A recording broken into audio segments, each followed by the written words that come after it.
parlay with Red Sox winning on the run line. Sunday Night Baseball is better on FanDuel. All customers get a profit boost every Sunday night, and if you use the profit boost and the game ends on a walk-off, you'll get your stake back in bonus bets, win or lose. FanDuel, your home for home runs. Sunday Night Baseball on NBC is brought to you by T-Mobile. America's best network connects you to America's pastime. And now for a look at the week that was, Bob Costas with the Sunday Night Baseball Buzz, presented by Liberty Mutual Insurance. From the beginning, a leadoff home run from PCA to the end, high fly ball, gone, ball game, and many times in between. Got him swinging. DeGrom's 2000th strikeout. These guys provide big moments. At the wall, he lifts it and makes the grab. So, when you're at the ballpark, stay alert. Right at us. It's just to our left. Oh, that was awesome. Vasquez. This week in baseball. This crowd in Philly thinks they're umpires. Fans chanting safe, safe. The call on the field is overturned. The runner's safe. While in Pittsburgh, they know how to make their point. Is that a P? That is a Tarps-off letter. Warning, this behavior can be contagious. I fear that the Tarps-off virus has become sentient. An error epidemic has swept the outfield. I have no idea what he's doing. Well, when you're down by 20 runs, and Julio threw the ball into the seats. That was the second out. the mind can wander. But with the game on the line, it's no laughing matter. The Reds drop a fly ball that would have ended the game. Sorry to keep pouring it on. Not even the champs were immune. Couldn't catch it. It seemed they just kept spinning their wheels. Muncy stumbled coming out of the box there twice. But a series a mile high Number 30 for Ohtani. was just what the doctor ordered. That's a sweep for LA. Once was impressive enough, but how about twice in the same inning? Machado is going to be out at the plate. 2-in-1 inning for Carson Big. Now it's time to walk it off. Back it goes. Rogers walks it off for the White Sox. Which is when the fireworks start. And that's the baseball buzz. Man, Anthony, the White Sox are not going away, are they? No, they're not. They are a story this year. Take a look at the AL East standings. 3 games separating the Yankees and Red Sox right now. Yankees currently in action. Had their 5-game win streak snapped by Toronto yesterday. Rubber match today. Yankees go up first. Spencer Jones RBI double. Spencer Jones getting extended playing time with Judge being out, and he's taking advantage of it, driving in George Lombard Jr. there. Worked so nice they did it twice, this time with Austin Wells, and so it was 2-0 New York after this. Wells continuing to get the playing time. I know it hasn't been the best year, but if he can get going, that'll be a big boost for the Yankees offense. Blue Jays coming back, loaded the bases, only got 1 out of it though on the Daz Cameron sac fly. So 2-2 Yankees Blue Jays. We will keep you updated on this game through our game today. American League is wild. All teams within 2 games of the third wild card. Anthony, here they are: Rangers, Guardians, Blue Jays, Twins, Orioles, and Mariners. Yeah, it's incredible. Every week I feel like we're just talking about this race and how close it is. So it's going to come right down to the wire. It's going to come down to probably the last day of the season. And oh, by the way, the Tigers are 2.5 back, so they're in the mix as well. You have been watching MLB Countdown to First Pitch. Coverage presented by Liberty Mutual Insurance. Red Sox looking for the sweep. First pitch next. Welcome to Sunday Night Baseball on NBC, presented by Capital One. Home of the Red Sox since they played the Giants in the World Series back in 1912, Fenway Park. And on the mound today, Jake Bennett, the left-hander who's had 8 days in between starts. He'll take the hill for the first time since the 14th in Pittsburgh. So 9 days between starts, 8 days of rest. And Chad Tracy is hopeful that the fastball is a little bit livelier today. Yeah, you know, the last 5 games, Jake's really he struggled a little bit, hit a little bit of a wall. That ERA 5.67, and the walks have creeped up, and there's an innings concern. He had Tommy John in 24, last year only 95 innings, and he's already up to 120. So the extra days, they're going to be careful with him. And they're hoping that that fastball, not just the velocity, but the location. He likes to locate it top of the zone, and hopefully you see that today. He will face this starting lineup presented by Capital One for the San Francisco Giants, who are actually 10th in batting average. Some of that is Luis Arraez. They're 13th in slugging as well, and some young names to know surrounding the center of the focus of the crowd here today, who is in our picture. Rafael Devers in his return, and the media descended upon him, and he descended upon a pitch in game number 1 for a homer. Yeah, Rafi Devers coming in and, you know, gets a home run in the first game of the series to cut the lead to 1 late. They weren't able to come back. They lose a tough one last night, but yeah, there's going to be a lot of attention on Rafi and how he performs here in this last game. Anthony Rizzo is with us inside the pitch today. Riz, if you're Rafael Devers, you just going to attack the first pitch, get it out of the way, or what? Well, he's had 2 games to settle in, so just try to enjoy. He probably loved coming here and he's going to love leaving here. It's probably been an emotional series for him. Can only imagine. Anthony Rizzo, who was drafted by the Boston Red Sox, joining us today downstairs. Off we go from Fenway Park, and there is a first pitch fastball top rail. As you said, Lou, that is the type of thing we'll see a lot today from Bennett. Yeah, he likes living up there with that elite extension, 7 feet 1 inch, 94th percentile. 0-1 is fly to right field. Wilyer Abreu is underneath, and there is out number 1, and we will see what kind of response in day 3 Rafael Devers gets here at Fenway Park.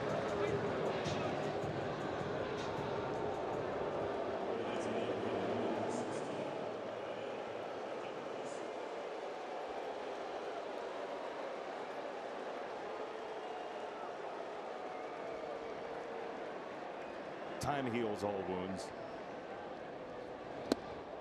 And he'll bail, and that gets a response from the crowd. I was a little surprised on Friday's first at bat, the amount of boos. I actually thought there'd be more cheers with the boos sprinkled in, but they cheered when they did the tribute video after the first inning for him. I mean, look, he won a World Series here. Rafael Devers had a lot of great moments here at Fenway Park. 3 All-Star games in 8+ seasons, and obviously there was drama surrounding his departure and a lot of conversation about playing the field and everything along with it. But he was a cornerstone in a lot of ways of that team in 2018. Yeah, he was. And listen, Devers, this is a great hitter. And the only thing that impressed me was he hit great pitching. The other one was that he posts. This guy plays. He plays through injury. His presence is always there every night. That's important to him. He was a great hitter here for Boston. He is on for Willy Adames. Hunter, how's the reception been in San Francisco for Devers, just in terms of what the team thinks of him? Well, they love him, and it's an elite bat. Very tough to get in San Francisco, and to bring him in, and he's just been a guy that posts every day, as Lou just mentioned, and comes to work, puts his head down, and quietly gets after it day in and day out. And he's putting up some good offensive numbers. So Rafi's been great for the San Francisco Giants. 26 home runs, the most in the lineup, as Willy Adames, who has 21, stands in.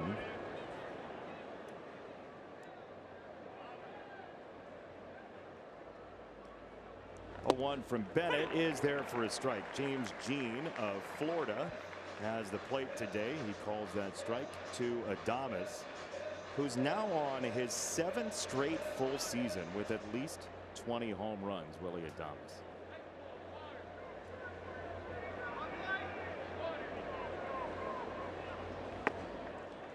Ultra consistent power. Yeah, and for the Giants, they haven't had a 30 home run hitter since Barry Bonds until last season. Willy Adames, to hit 30 home runs at Oracle Park is an extraordinary feat, and as a shortstop as well, he plays good solid defense. He makes the simple plays.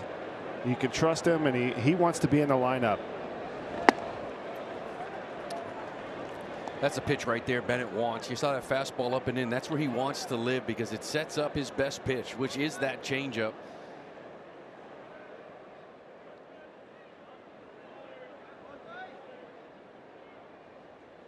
Two and two for Adames. Devers takes a step back toward first, and this pitch is cranked to left field toward the green monster and high off the wall. It will be a very long single for Adames, who had to squeal the brakes around first. Eli White played it very well off the wall, and it's 1st and 3rd, San Francisco. That was a really nice play by Eli. I mean, he jumps all over this heater after laying off 2 good changeups. And Eli kind of keeping this ball, keeping Adames on first base. At least it opens up the door for that double play for him to get out of this. Yeah, you're absolutely right. Just reads the Karen perfect, and honestly, good job from Adames to put on the brakes and hustle back, because he was going to be out at second. Doesn't run into the out and keeps the Giants in business. Now here is the 21-year-old Bryce Eldridge, who is one of those young talents the Giants are hanging their hats on. He has the most homers for a Giant under 22 years of age since Orlando Cepeda nearly 70 years ago.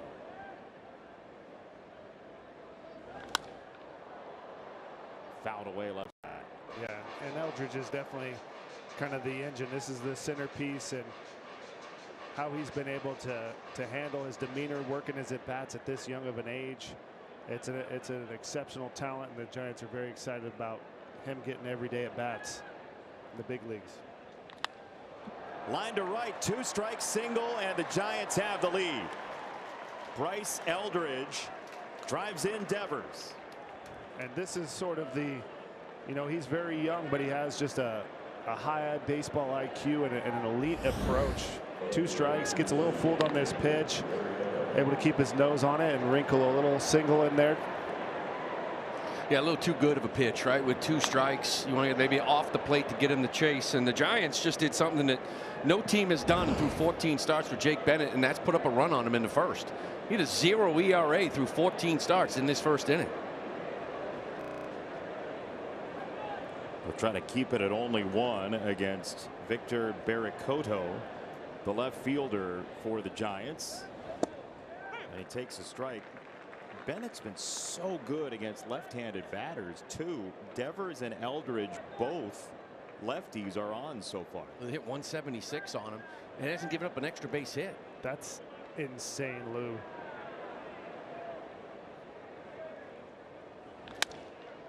Ground ball left side, base hit past Durbin. Adames around third. He is safe.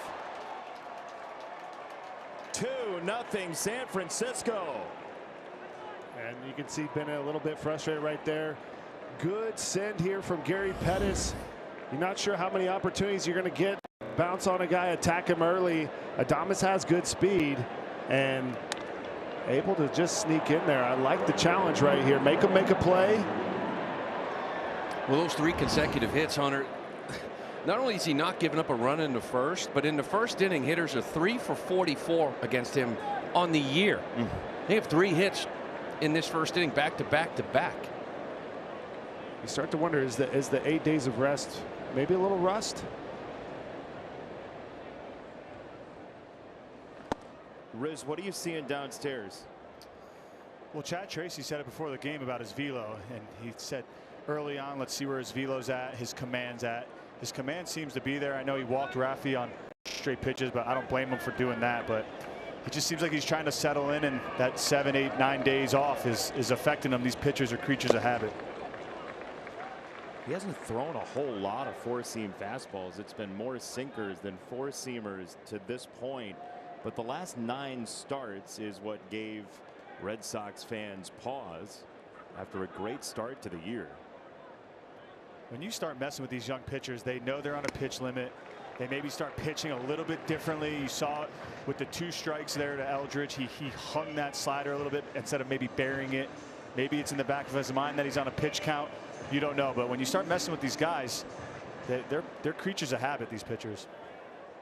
The counter to that would be it wasn't going well before you had the 8 days off. As here's the 1-2. That is high in the air, deep left field. White is back. He's at the warning track. He leaps and he makes the catch. White reels in a huge out number 2 for Bennett. Yeah, Eli White just kind of brought home the Braves at the deadline, already kind of getting comfortable out there in the Green Monster. It's not an easy thing when you just come in mid-season, adjust, getting to the wall, being an athlete. He's a great athlete out here. He can fly too. Jake right now trying to get comfortable. And when he was rolling, it was quick innings, soft contact, ton of ground balls. Just trying to grind through this one here in the first. And it's been a lot of fastballs. I'd like to see some more of that changeup. The Giants lineup, they'll get on your fastballs. It was Kisner who homered last night. Andrew Kisner fouls the first pitch away. That is a four-seam fastball at 93. Here's last night. Kisner gave the Giants a 2-0 lead that they carried all the way into the 9th inning.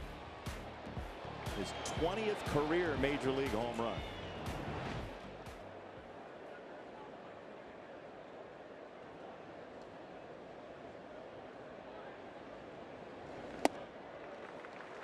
Here's another four-seam fastball. 0-2. Again, 93 on the four-seam fastball for Bennett here in the first. Yeah, it's hard not to wonder. Just the innings are just creeping up for Jake. Again, Tommy John in 24 didn't pitch at all last year with the Nationals. Threw a total of 95 in the third. That was 75 in the regular season, 20 more in the fall league, and already at 120 combined AAA in the big leagues. They can try to find some extra rest for him.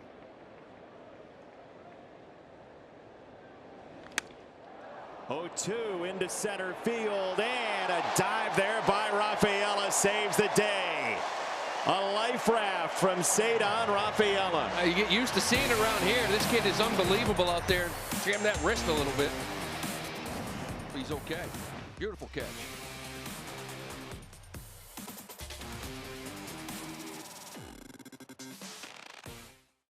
You may know him from the Little League World Series or the World Baseball Classic, and now Major League Baseball. Matt Tugboat Wilkinson, his second major league outing. Hunter Pence. And take a look at the minor league numbers. He only has 2 innings in the big leagues, hasn't given up a run yet, hasn't got a strikeout, but 90 innings, 96 strikeouts. The invisible fastball. Let's see what he can do. His first pitch at Fenway Park is visible, and a strike to Jahmai Jones, who is on the roster to beat left-handed pitching for Boston. And he fouls that away. 0-2. Okay, so the invisible fastball, they call it the invisible. It's not that hot on the radar gun, but hitters struggle to see it. Yeah, and I mean, in his first outing, 72% four-seam fastballs. This is big league hitters averaging 90 miles an hour. And of the 7 batted balls in play, only 1 hit 95 miles per hour or harder. He induces soft contact. It's just a different pitch that hitters aren't able to see. Gets good extension. 0-2 for Jones, and it's a ball and 2 strikes. So there they are, right? 62% in the minors, 4th highest. But the velocity's under 90, which is almost like you have to be this tall to ride this ride in Major League Baseball nowadays. It definitely is something. It's one of those anomalies, and you know, you talk about pitches that really stand out, and I don't want to compare him to Mariano Rivera, but it was just a guy who threw 1 pitch, and for Tugboat, this has been his bread and butter since the Little League World Series. You put the side by side, it's incredible how similar he still looks to the 12-year-old version. Line drive left field, base hit on a fastball. Jahmai Jones rips it for a leadoff single. Oh, Jahmai Jones has really done a nice job since they acquired him from Detroit. Kind of like a left-handed specialist. Had a nice year last year in Detroit. This year, not so much. He was hitting 154 against lefties. Red Sox took a shot on him. And he's now 10 for 19 versus lefties since he's joined the Red Sox. He had 1 hit with 2 strikes. You know him well. With the he's a great guy, and he's been huge in the past for the Tigers last year as they made the playoffs. He had 1 hit, Lou, with 2 strikes with Detroit. He's already got 7, including this one, with Boston. And by the way, he's got 4 doubles and 2 home runs. In Detroit, they're going to be wondering what is going on. What did they unlock? He just gets hits every time he jumps in there. And that pitch was maybe a little bit off away. It's a beautiful swing. He's feeling it over here. Different team, different look. 1-1 for Ceddanne Rafaela. But this is the way that Boston has been in that stretch of 27-3 and all of this that they've put together. It feels like they are never out of a game, and it's very fitting that the first batter after a 2-run first would get on. Yeah, and they quick answers. I mean, the first 3 months of the season, if they were down 2-0 in the first, you can go to bed. The game was over. I mean, you could. Their record was something about 1-32 at the time when they were down 2 at any point in the game. 2-0. Yeah. Just close the book. Listen to it on the way home. But lately, when they're down, boy, they're just waiting to come back. Little grit, little fight. On the ground up the middle. That's a base hit on 2 strikes for Rafaela. He's been very good at that this year. 2 on, nobody out for Boston. Yeah, you know, he chases. We all know that. He likes to swing the bat. But the one thing he's always shown from the very beginning is, you know, he will put the bat on the ball. 2 strikes, but he's shortened up his swing this year. He's been electric, using the whole field, taking shots early, and then shortening up late with 2 strikes. And they set the table for their left-handed batter, who actually is crushing lefties. He's one of the best left-on-left hitters in all of Major League Baseball, and he's one of the best hitters overall against lefties, left or righty in the box.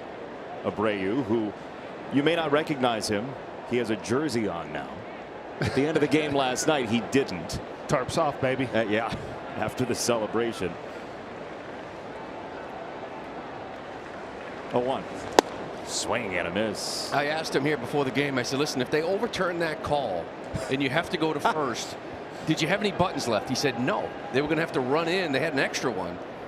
But because they ripped the buttons off, he had no jersey to stand on first base if they overturned that call last night. So he's going to the backup. He was going to the backup if they reversed it. You know, he would have been even more of a legend if that had happened. But he'll take the win. Couple of 2-strike hits already for the Red Sox here in the first. On 0-2, Abreu fouls it away. There's that fastball. Here is the walk-off we speak of. It's a really nice play over at first by Eldridge to spirit Anthony Rizzo. It's a tough throw to make getting off the ground. No doubt. I actually love that he spiked it into the ground. That looked like an intentional one-hop, long hop to the catcher. It just was, the foot wasn't on a play. Unfortunate for the Giants. Strike 3. Abreu goes down as Tugboat has a strikeout here in the first. And for Tugboat, that's his first big league strikeout. The guy who struck out the world in the minors, and right here, just a nice little slider, strike the ball, and it's his strength is left on left. Abreu's great against lefties. This one goes to Tugboat. 7 batters he saw in his first game, no strikeouts. Somebody will save that baseball, get it to the authenticator. This is always the goal for the Red Sox, to get Wilson up in the first. One of the best first inning hitters in the game, hitting .349, 7 first inning home runs. He's been everything you could ask for this team this year. Wave and a miss on a slider to the back foot of Contreras. For both Bennett and Tugboat, the hitters are letting them know what their stuff is about today.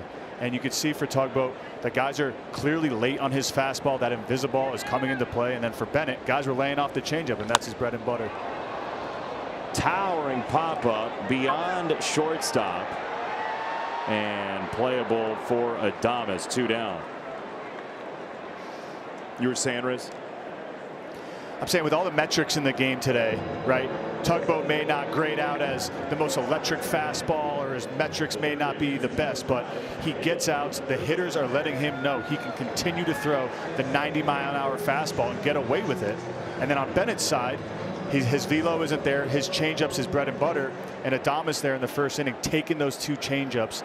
Good pitches, strike the ball, and then getting the fastball to hit. So the hitters will always let you know as a pitcher what you have that day. Ball 1 to Caleb Durbin from Tugboat Wilkinson, who got the nickname from his father's best friend all the way back when he was little up in Canada. Grew up in British Columbia, moved to Alberta, but at one point while he was playing Little League Baseball, he was kind of hoofing it around the bases, and Dad's friend was saying toot toot. And it stuck. It's the greatest part about baseball. It does not matter what you do well, what your body type is, where you're from, any of that. It doesn't matter. Can you play? If you can, you play.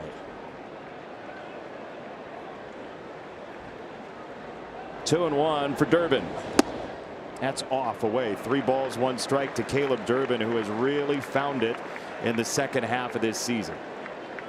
Well, he's been pretty much, he's the poster child of this turnaround. You know what happened? Well, Caleb Durbin happened. He started figuring it out about the 50th game or so of the season. He's taken off ever since. 3-1 planted on the outside corner or thereabouts. 3-2. Give him a ton of credit too. He came here and replaced Devers, replaced Bregman, hit 163 his first 48 games, and since then it's 309. Great defense. 3-2. That's in the air, right center field. Cox and Lee converge. Jonah Cox is there. Tugboat strands 2. 2-0 San Francisco.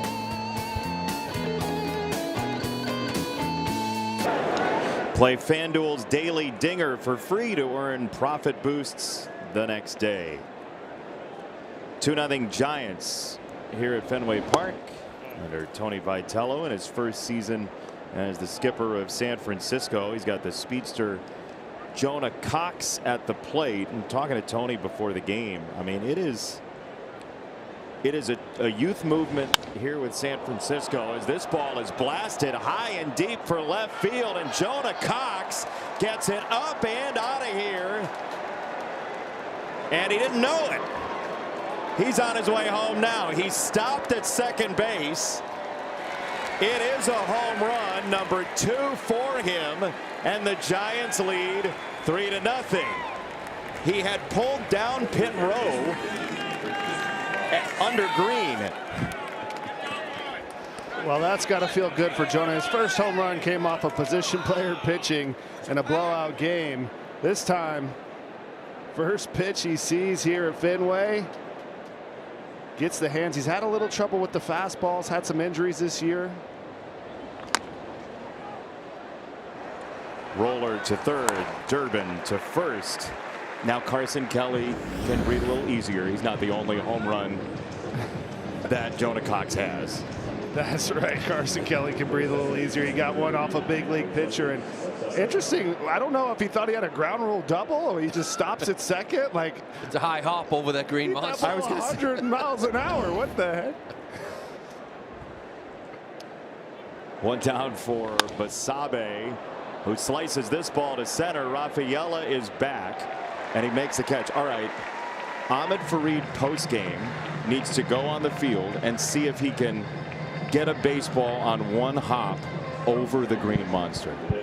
That's going to be tough to do. You can't do that with a Super Bowl. That's why, like, what's he stopping at second for? I don't know. That's great. Head down and running. He's a hustle guy. You ever seen that, Lou? No. You've seen a lot of games in this ballpark. You would think. You know, you got to keep an eye on it. You know it's off the green monster. Maybe you're thinking 2. I've seen guys hustle thinking double, right? Never played here before. I don't know how high I have to hit it, even though you have batting practice. But I've never seen anyone just stop at first, even though this ball is up in the green monster seats. A second, rather.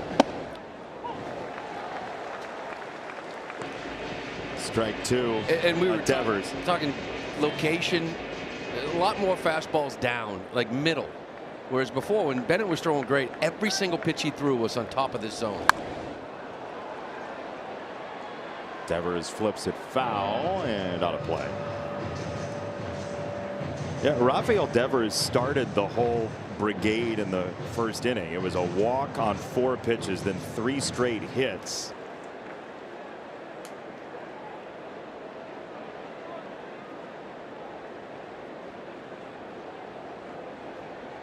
Oh, and 2. Swing and a miss, strike 3.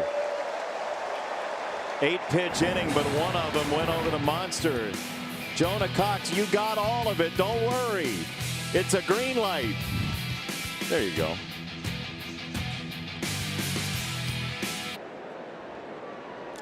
Tugboat Wilkinson bankrolled to a 3-0 lead, and he gets a ground ball foul, third base side from Nick Sogard. It'll be Sogard, Monasterio, and Eli White in the second inning for Boston, trying to go 5-1 on this homestand against the Diamondbacks and the Giants.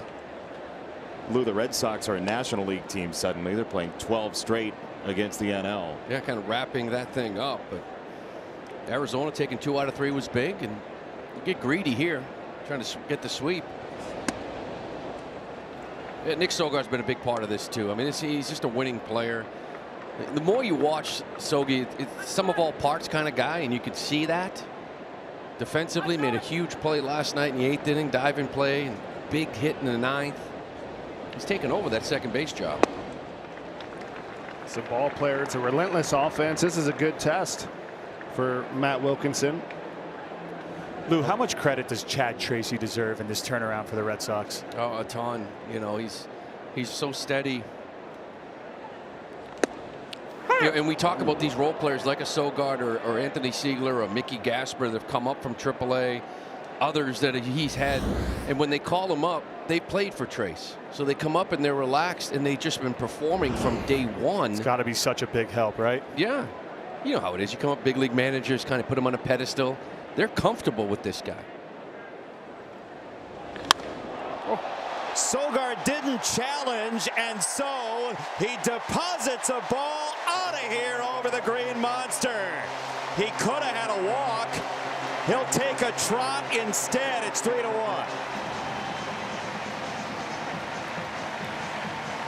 Well, in his homestand, he hit his first home run as a member of the Red Sox from the left side. Now he's got one from the right side.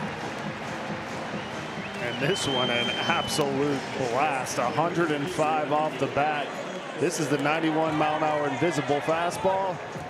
Well, it's now no longer in the ballpark.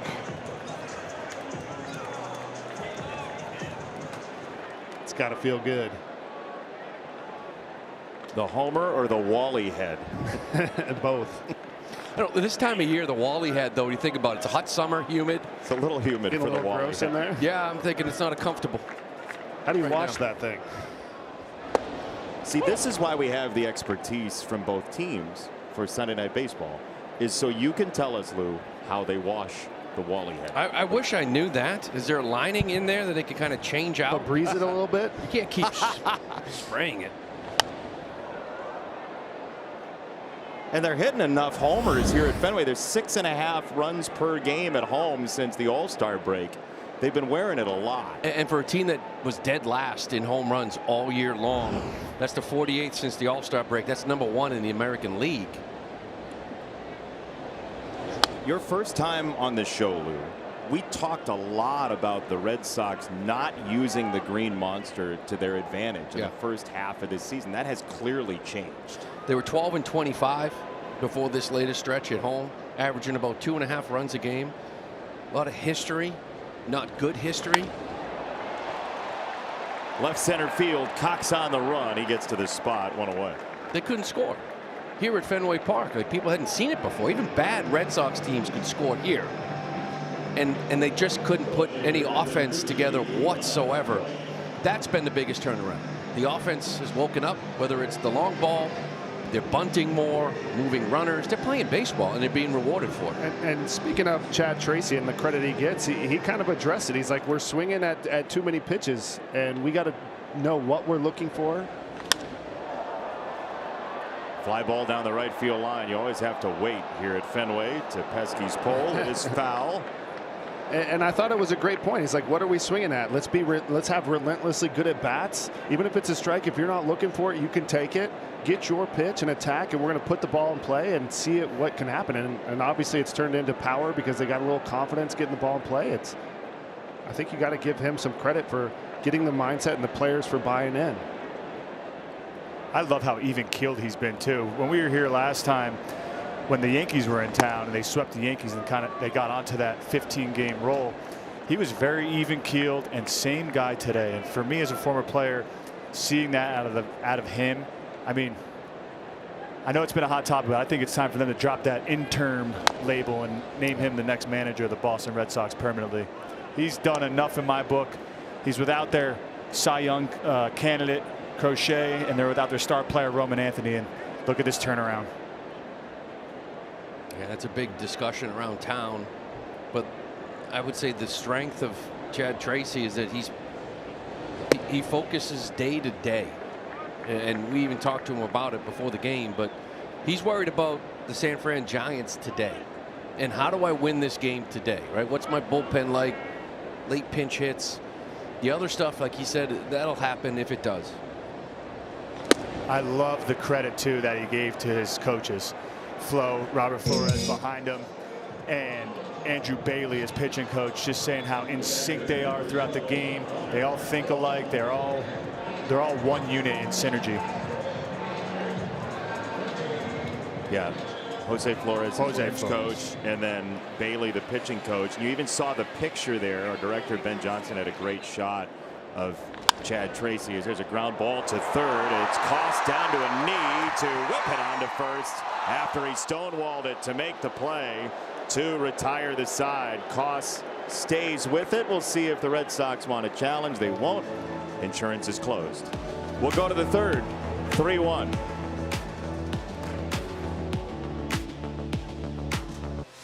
Saturday, the Premier League heads to North London when Spurs make their home debut against Newcastle. It's a new season and there's plenty to prove when they kick off at 12:30 Eastern on NBC and Peacock. Ahmed Fareed has a special guest around Fenway Park. Ahmed? Liverpool born, Liverpool legend, one of the greatest players ever for the club. Robbie Fowler has made his way to Boston. Robbie, thanks for spending some time with us. What brings you to town today? Well, the Premier League have been running an initiative called Coast to Coast, which is obviously getting all the Premier League teams and getting all the fans all over the country interested in the Premier League. It's been a massive success, so it's been good. Fenway Sports Group owning the Red Sox, owning Liverpool, so I'm sure watching right now some Liverpool fans. 2-2 draw against Newcastle. Your reaction? I mean, I don't think it was a great performance, but it was a great result in terms of getting that penalty in the last minute. They obviously managed to continue to the final whistle, which is obviously massively important. It's a game, probably last year he probably would have lost, in all fairness. So. Not your first time here. You've been to Fenway many times before. Last time I was here, Robbie, it was during the World Cup, and it was Scotland was in town, and they took over center field, thousands of fans, to the point where our producer sent me out to center field amongst all the fans in Scotland. They put a hat on me. They messed with me. What do you make of my reception by the Scottish fans here? You know what, I love it. I mean, Liverpool people and Scottish people are quite similar in terms of how they are, the mannerisms, the actions, and they're very warm people. So yeah, look, I know the World Cup, it was just a massive success here. I know the Scottish fans were brilliant here, and I think Boston really took them to heart. And to be fair, you look good in a hat. It wasn't a bad look, and Jason, he said just stay out there for the rest of the game. Robbie, congratulations, thanks for stopping by. 2-2 draw, it'll get better than that. Jason, we got Tugboat on the mound today. Great nickname. Robbie's nickname, God. Back when he played, that's tough to top. God as a nickname. And he's just one of us. That's a tough nickname. God is among us. Wow. It's also a tough nickname to live up to. I mean, yeah, I would agree. And by the way, look, the accent, obviously born and raised in Boston. Yeah, that's right. You would know. I just want one of those hats, Ahmed. I'm telling you, Hunter, that night was absolutely insane. It felt like a World Series game here. End of the bat shot, center field. Rafaela on the trot makes the catch for out number 2. I've never seen it. I've never seen anything like that. It was World Baseball Classic. It was World Cup kind of chants all game long. They took over. Yes. And they kind of became, you know, in Boston it was sort of like Team USA, but how's Scotland doing? Like, you know, we sort of adopted them. You could say that the Scottish fans started this run for the Red Sox as well, because once they descended on Fenway Park, things changed very quickly. And speaking of changing very quickly, the inning will. Bottom 3 next off a 7-pitch inning for Bennett that he needed.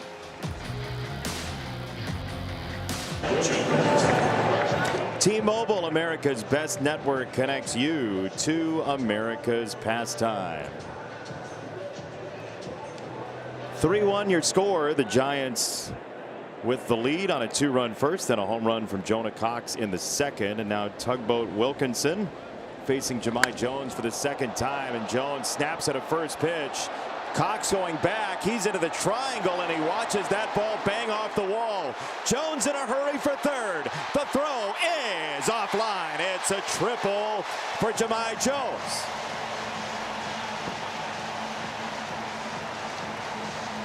I don't know about you guys, but off the bat, I thought it was a fly ball to center field, and it just kept traveling. And Jones just continues to terrorize left-handed pitching.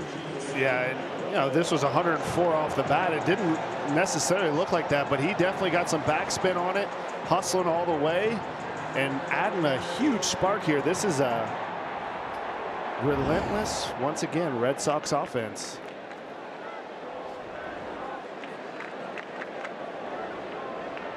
Here's Ceddanne Rafaela. Again, 6.5 runs per game at home in 21 home games since the All-Star break. I mean, Ceddanne and Abreu and Contreras have been there all year. Durbin turned it around, but whether it's Jones or Solgaard, Monasterio, it's kind of been the calling card for this team. I talked to Jahmai, and he said when he came to Boston, he met with the hitting group. He was comfortable right away because they were preaching a lot of the things that he believes in, that he felt like he needed to work on here to turn things around. He obviously has. 1-2 on Rafaela, who already had a 2-strike hit in the first. Ceddanne Rafaela is tied for third in all of Major League Baseball, and the numbers back it up. He does shorten his swing intentionally. Lou said it early. On 2 strikes, like that, base hit, 3-2. Rinse and repeat, the exact same spot he got the first one. Right here, doesn't try to do too much, and good things happen when you put the ball in play. Sneaks it through the hole. Shortening up that stroke, finding more barrels, kind of spraying the baseball with 2 strikes. The maturity level the last 3 years, what he was just, you know, before, if he threw the rosin bag, he thought it was a good pitch to hit, like his first year, you know, and now it's a little more disciplined.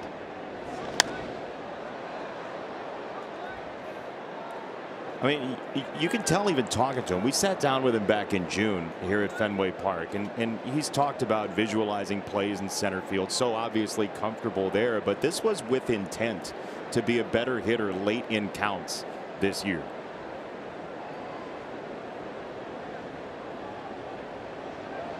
Go to first by Tugboat Wilkinson. He plays every day.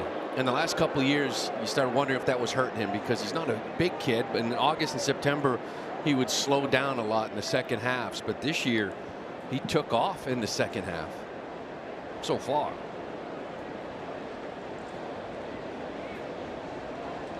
Oh, 1. There he goes. Pitch gets away to the backstop, and it'll be a stolen base. He was off and moving, so Rafaela will have his 17th steal, and he's at second with nobody out. And this is first move right here from Ceddanne, and gets a beautiful jump. Tugboat with the slide step. They were going to have a chance, but Kisner not able to catch that fastball. Apply pressure.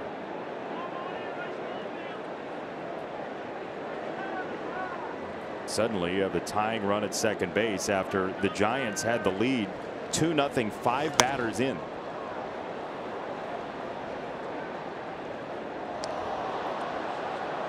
Hey, the sun is trying to peek out. We've seen blue sky over the past couple of minutes for the first time all day here at lovely Fenway Park. I think it's a beautiful day for overcast for the rest of the game, being down here in a makeshift suit that I have on. How makeshift, Anthony? Well, last night I was getting ready to put together this suit, and I realized that all my undershirts are at the dry cleaner, so I had to cut my sleeves off on my undershirt right now. It looks like I'm put together, but I have short sleeves on under this cut. So you're a tailor on top of everything else, huh? Yeah, add that to the resume. I am a newly found tailor. I love that he went for it. He didn't have to share that story, but Riz is Riz is one of us. Well, I'm loving this overcast. It's a beautiful day for a ball game. 3-2 on Abreu.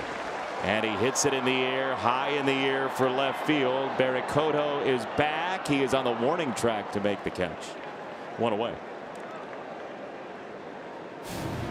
With the Capital One Venture X card, you earn unlimited double miles on everything you buy and turn all of your purchases into extraordinary trips. Capital One, what's in your wallet?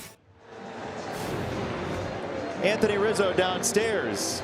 Who doesn't love long sleeves anymore. Lou Merloni, Hunter Pence, Jason Benetti, our entire crew here at Fenway Park. One down. Wilson Contreras, Anthony's former teammate, standing in as the Red Sox have taken 8 first pitch swings, 9 first pitch swings so far this afternoon. Lou, would a safe word for Wilson be maniac with the way he plays? I mean, passion, energetic, sometimes crazy, but man, what he's been for this team has been outstanding this year. Yeah, this team needed a little crazy intensity. It's a young group. You know, especially when Trevor Story goes down, IKF goes down. It's a young group, a lot of mainly pre-arbitration guys all over the field. And Wilson Contreras comes in here and has this passion every single day. I said it before, like he plays the game like someone's trying to take it from him. And he's brought a toughness to this team. Gotta have a little psycho in you, you know? Yeah, no doubt. And he brings that edge, baby. He's been their one constant all year. I mean, they are massive numbers as Durbin hits a cue shot to first and Wilkinson gets out of the inning after 3. The Red Sox are within 1, but the Giants lead.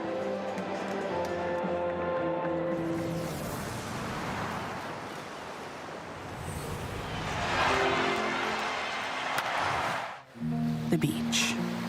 To Corona, she isn't just a place. She is an element. And with salt and spray, she shoves us relentlessly into the present. That's what's inside every bottle of Corona. So no matter where your journey takes you, with just a squeeze of lime, the beach is always closer than you think. Corona, La Playa awaits. Giants trying to stave off a sweep here at Fenway Park. And Jake Bennett's first pitch of the 4th inning to Andrew Kisner is flied to right field. And Abreu there to make the catch. We'll get a game break from Ahmed Fareed. Ahmed?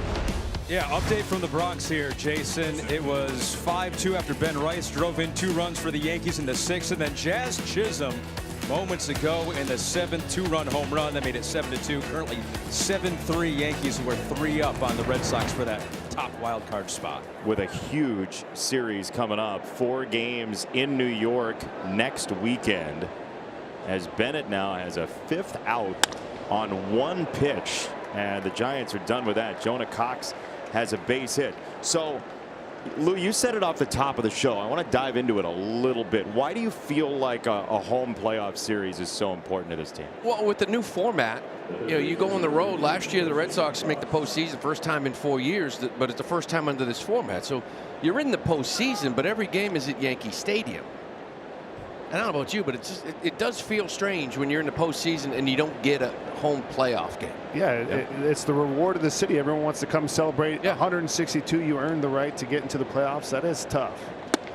So if, you know, back-to-back years, so you either have to win that first wild card, host, or you got to win that first series.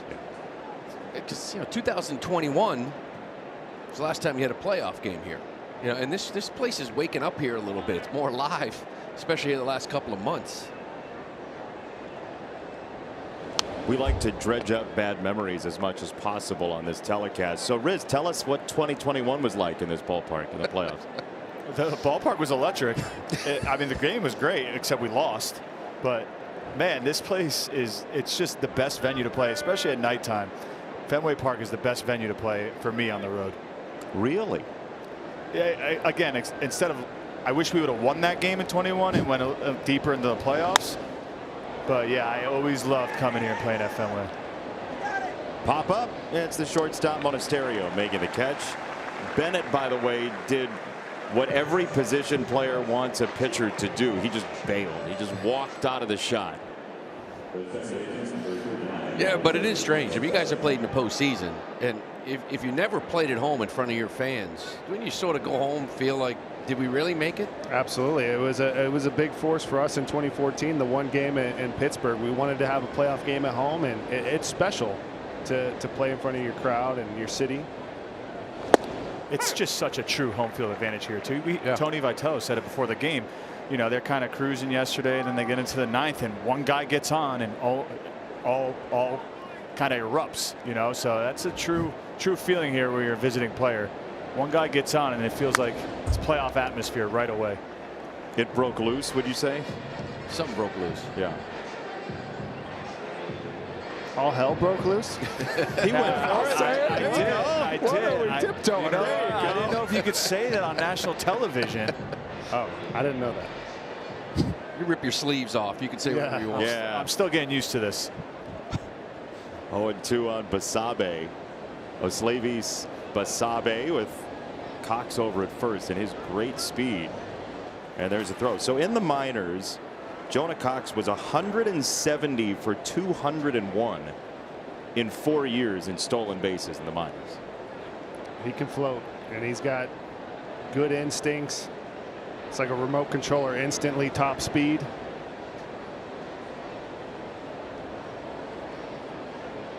You can throw over twice. If you throw over a third time and don't get the runner in a single at bat, that's a balk. The runner gets the next base. I'm still waiting for a guy to hit that balk move, right? Throw over a third time. Of course, it's a risk because now you put him instantly in scoring position, but the guys that just take off now. On 2 strikes. There he goes. It's tipped into the glove of Connor Wong. Strike 3 for Bennett. That's another 8-pitch inning.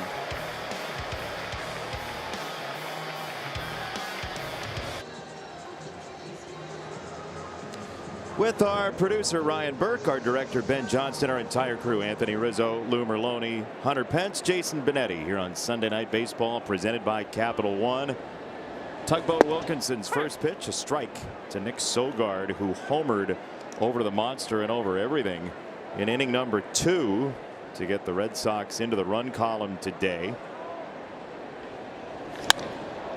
And he lines this to left field. This is well struck. That will hit the base of the wall and spin quickly to Barracoto, whose throw is not in time. It's a double, a hustle double for Sogard. And a nifty slide here. The Giants are going to take a look because the throw beats him. Basabe has a chance to make a tag, but the swim move turns this potential out into a safe. And look at that avoidance, and snags the hand in there. That is a ball player. And this is where you'd like to take advantage, you know, knowing which balls to go for it at home off the wall, which ones not to.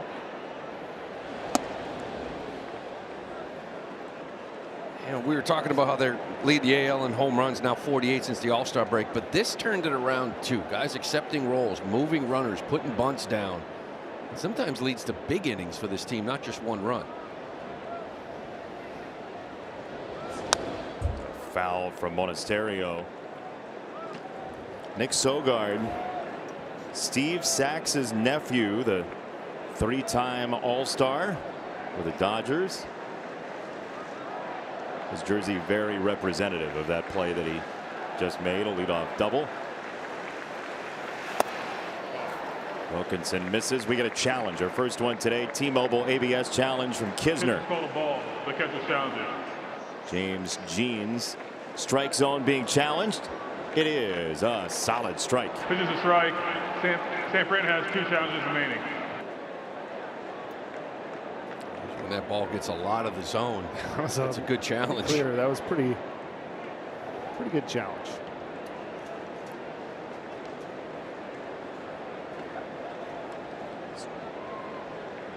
One, two. It's downstairs. Wouldn't advise challenging that one.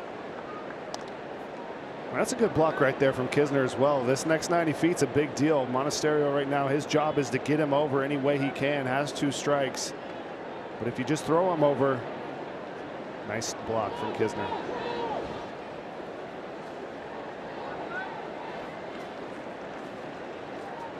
You mentioned the Bailey trade. Getting Wilkinson, Patrick Bailey, the multi-time Gold Glover, traded to Cleveland well before the deadline. 2-2. That is off the plate on a changeup. 3-2 for Monasterio. Yeah, the quality at bats, right? Trying to put the ball in play. Monasterio took over shortstop 39 games ago. 289, 26 RBI. So productive offensively and gives you quality at bats. Over the top of the mound to second base. Basabe's throw is on target enough. Sogard moves to third. We mentioned Tugboat Wilkinson making a name for himself in the Little League World Series. It's tough to strike out 16 in 5 innings, but he did that once back in 2015. The motion is basically the same. Pitching Ninja did a side-by-side of the 2 deliveries, and it is remarkable how alike they are.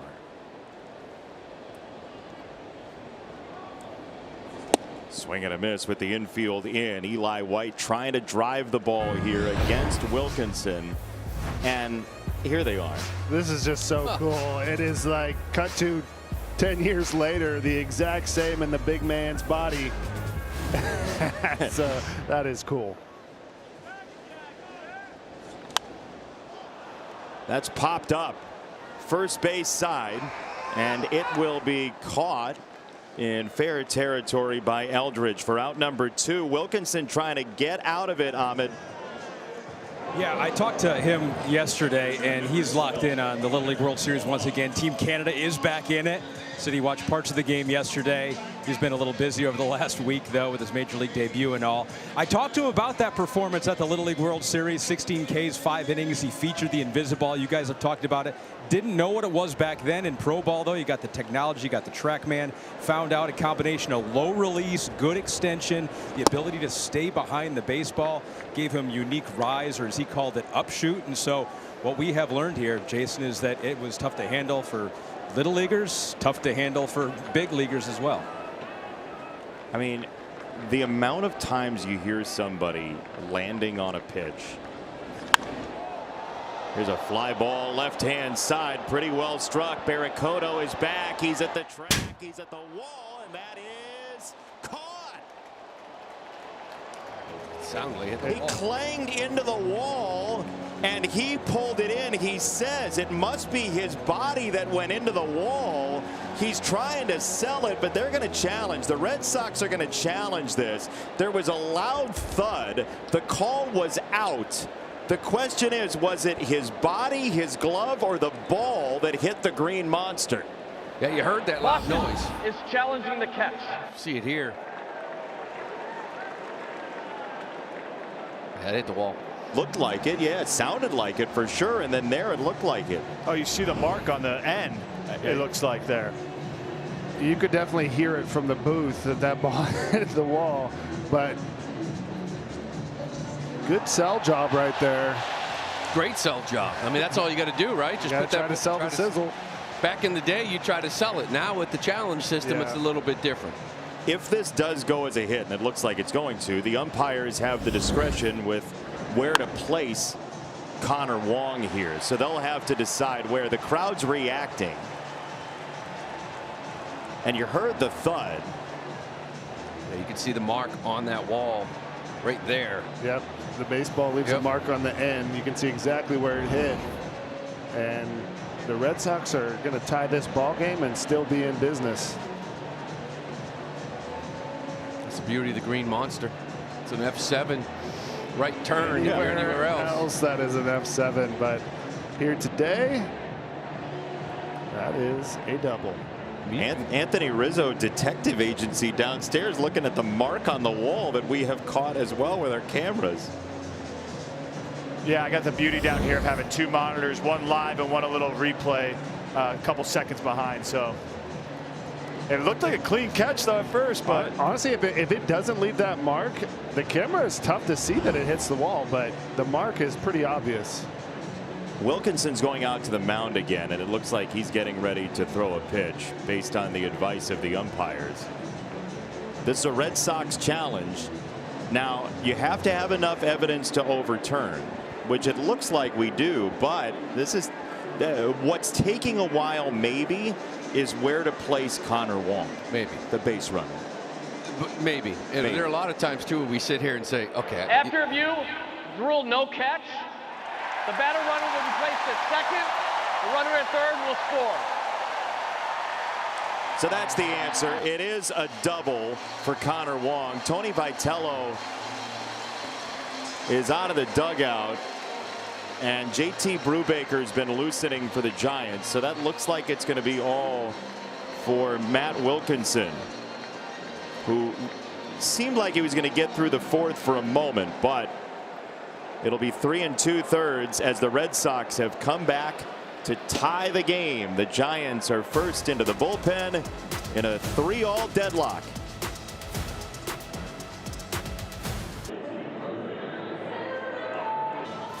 College football is on NBC and Peacock Saturday. Already Saturday college football. It's a showdown in SoCal. San Jose State against the fighting Lincoln Rileys in USC. Live on NBC and Peacock.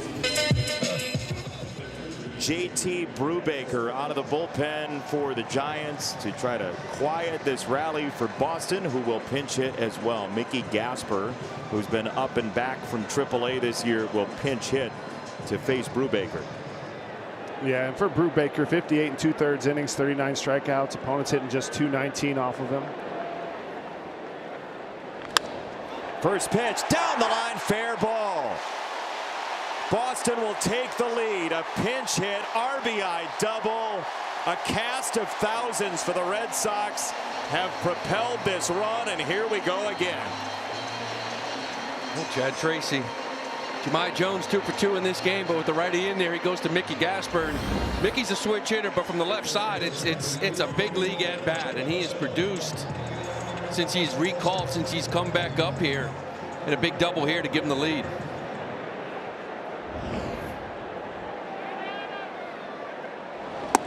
'27th round pick out of Bryant in Rhode Island by way of the state of New Hampshire. Mickey Gasper, a local guy in New Hampshire. He's got the perfect name for a Red Sox too, huh? I mean, plus it's a big league mustache. I mean, let's be honest. Yeah. He and Peyton Tolley, they compete about who's got the best mustache, but he just snapped. He had a home run in 3 straight games. It was snapped the other day. And he just keeps producing, whether it's DH or pinch hit roll. He embodies the essence of a Red Sox right there. Comes through in the clutch here early in this game still. And this place is live again. Riz, you're on it though. I mean, Lou Merlone saying Mickey Gasper on a Sunday afternoon. Gasper? Quintessential New England. Gasper. Mickey Gasper. The Mick. Does it again in the clutch. And here we are again. 2 strikes on Rafaela. He's 2 for 2 with 2 strikes already. Both of them, as you said, Hunter, up the middle. Put a barrel on it. Find a hole. That didn't look like a shortened up swing. It did not. He was on that one. That's one of those, if it's a heater, it's going to be short. Oh, you're going to hang it? Let's get some length. That was danger coming through the zone.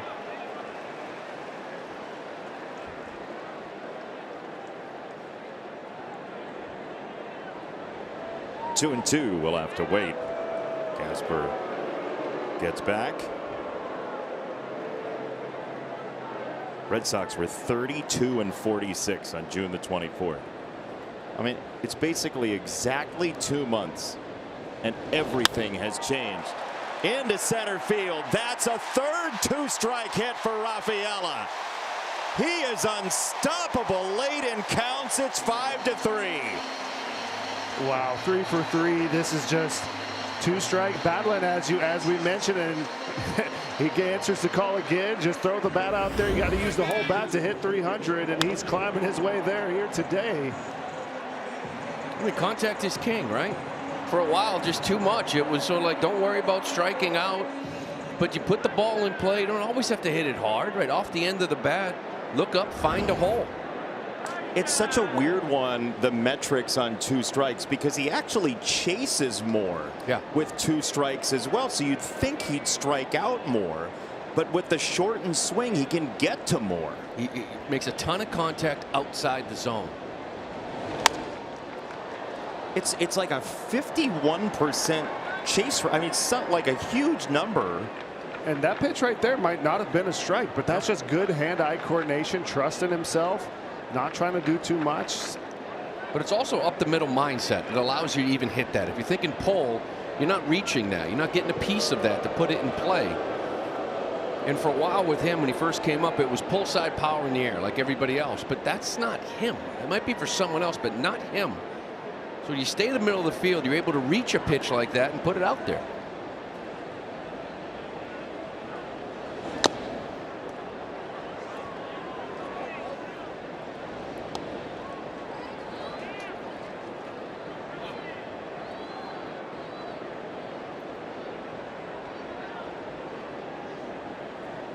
Rafaela with 2 strikes. The chase rate is 58%. It is massive. I mean, it's mind-boggling how much he creates offense for this team when innings should be over, when at-bats should be over.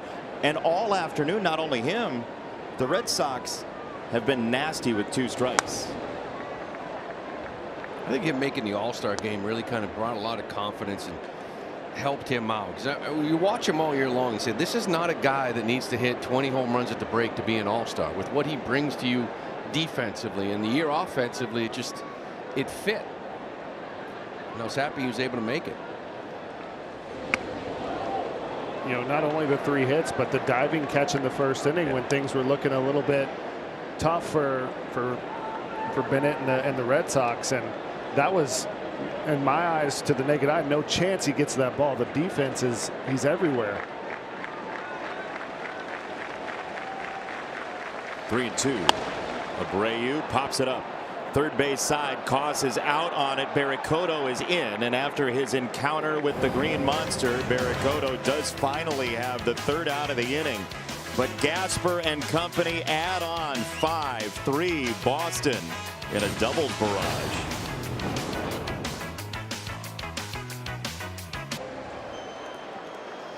Rafael Devers being serenaded by the locals after a 4-pitch walk and a 3-pitch strikeout. 0-1 in his 3rd plate appearance. Anthony Rizzo, you saw him close up for many years in the American League East. Who did Rafael Devers hit best? Oh, that's a no-brainer. That's Garrett Cole. I mean, Garrett hated to see Rafi in the lineup. I was saying that I think the Red Sox missed on their tribute video. If they wanted everyone to cheer for him, they should have just played highlights of him hitting all the home runs off Garrett Cole. I think he has 8 or 9 of them off him. Yeah, it's 8 of them. And then it ends with the infamous intentional walk with the all-4 that ended up making us pay in that game as well. So Garrett was the happiest person to see him go, that's for sure. The spring-loaded 4 fingers from Garrett Cole. It's like 40 at-bats, 358 home runs. They're ridiculous numbers. That's Simonich. Off one of the best pitchers of our generation as well. So, I mean. Well, like I said, that's one thing I'll always remember about Rafi. Like he hit the best pitchers. Giants, Lou, are being very aggressive here. I mean, you look at the pitches by inning for Jake Bennett. After a long first inning, he's been extremely efficient. 23 in the first, and basically a total of that since. Yeah, 8 pitch second, 7 pitch third, and just locating that. He's going to that sinker and the changeup, getting some quick outs. Speaking of changeup, strike 3. And to be honest with you, this is what you saw from Jake Bennett during like a 7-8 game stretch. It was really quick. It was efficient. And maybe there's that first inning. We talked about the 8-day layoff. He had that at the All-Star break, and he threw great coming out of it. But still, in a routine, just needed that first inning to get dialed in, and he seems to be very efficient. He has calibrated and in command here so far since the first. Part of that, though, Hunter, is that the Giants have helped him with quick at bats. Yeah, they're swinging early, making quick outs.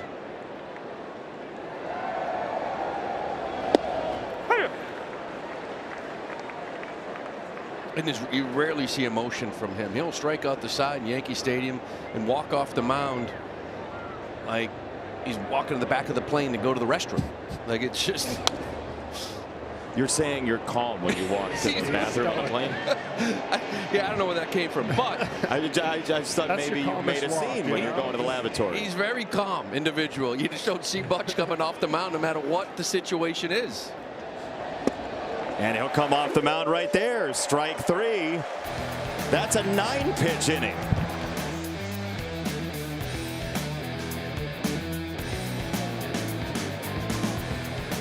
Now to batter up with FanDuel as we take a look at their same game parlay. It's on Caleb Durbin's 3rd plate appearance. He's flied out and grounded out so far today. Durbin will bat 2nd in this inning after Contreras. But there are no odds on his pinky finger staying in place. And maybe there should be, considering as there's a ground ball to 3rd. New 3rd baseman is Buddy Kennedy with Willy Adames coming out of the game. There's 1 out here in the 5th. Lou, please tell everyone why the Red Sox have shirts with a pinky on them. Well, as you can see in his batting glove, the pinky he ripped it off because he has to tape it. It's too big. It doesn't fit in the glove. This whole thing turned in Colorado before he came back and swept the Yankees. He dislocated his pinky. It was going the other direction. Had a long flight, had to pop it back in. It was swollen. He refused to come out of the lineup, played the next day, and hit a deciding home run off Cam Schlittler. And it brought a toughness to this team. And there's been moments where he slid into second base, and you can see that pinky's in pain. He came back in one game, had a game-winning hit, and in the post game, he said it's just a pinky. So he's taping this thing up. They have shirts made up. It's just a pinky in the clubhouse. Played through a lot of pain with this thing and hasn't really affected him one bit. Keeps banging. The Red Sox rally cry, Chad Durbin, it's just a pinky. It's just a pinky. Come and see us. I mean, it's so swollen, doesn't fit in a batting glove, so he ripped it off. Chad Tracy did say before the game, as he was smiling talking about the shirts, he did say that other guys look around, they see Durbin hit a home run with the pinky issue in that Yankees series. So here's a pop-up right side. Basabe will leave it to leave for out number 2. And everybody else goes, hey, I can play with pain too. Here's that homer. As you guys know, I mean, 162 games, you're not going to feel good. Maybe the day you show up at spring training. So this just sort of like, hey, this doesn't feel well, that doesn't feel well, but I'm good enough to play. I see what he's doing, and it lifts you up. You talk about the intangibles and setting the tone and making a statement, and I think it gives you mad street credit. Yeah, Hunter. Why'd you look at me when you said mad street credit? I'm just a magnet for that. Yeah, you got well when you got the bag off the camera. Street credit. Okay. TV remote production truck credit. Anthony, you were saying? Hunter, like you said, the street credit, it's true. Yeah. When you know guys are banged up and they're one of your guys or one of your soldiers on the front lines and they're playing through that, it makes you want to play through what you're going through to match his intensity or what he's going through. So I always respect and admire the guys who posted up every day knowing they were banged up or knowing that they didn't have their all that day, but them in the box is a bigger present than maybe someone else. And for those avid viewers of our show, Anthony Rizzo has been hit by a pitch 222 times in his major league career, so he knows about playing through pain. Played through a little bit, but again, I know it's Raffy's the hot subject this weekend, but that's why I admired him from afar, because I knew talking to him at first base whenever he got on, he was banged up or he was battling with a shoulder or a back injury, but he posted up every single day. Who did you enjoy talking to most over at first? If you had to pick a gold medal winner.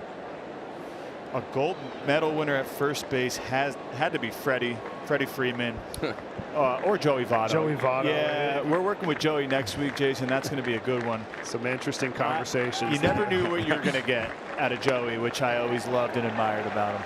He would ask some strange questions just being a visitor at first base. Okay, so we have him next week inside the pitch. What kind of questions did he ask you? I mean, he'd ask you, how much money do you make off the field? First question? Yeah, it was one of them. What do you care, Joey? Like, just how you feeling? What does this pitcher look like? Or he could just ask you anything off the wall. What are you doing this offseason? Any vacations? You're just like, I'm playing the game, Joey. I don't know. But yeah, he was a talker. He will be with us next week. Anthony Rizzo up in the booth. Jeff Brantley as well. There's a fly ball down the left field line. There's not a whole lot of foul territory over there in that corner, but Barracoto makes his way over, runs into the wall, ends up on the ground, and they're going to say interference here. The call is fan interference on the ball over in left field, and the umpires are going to have to talk this over, but the call on the field is fan interference from the third base umpire, James Hoy. The ruling on the field is spectator interference, out. Yeah, I think they're going to get this right. Somebody reaches over. I don't know, hitting that wall. Hopefully he's all right. But yeah, Barracoto kind of sideswiped the wall. We will check on him when we come back.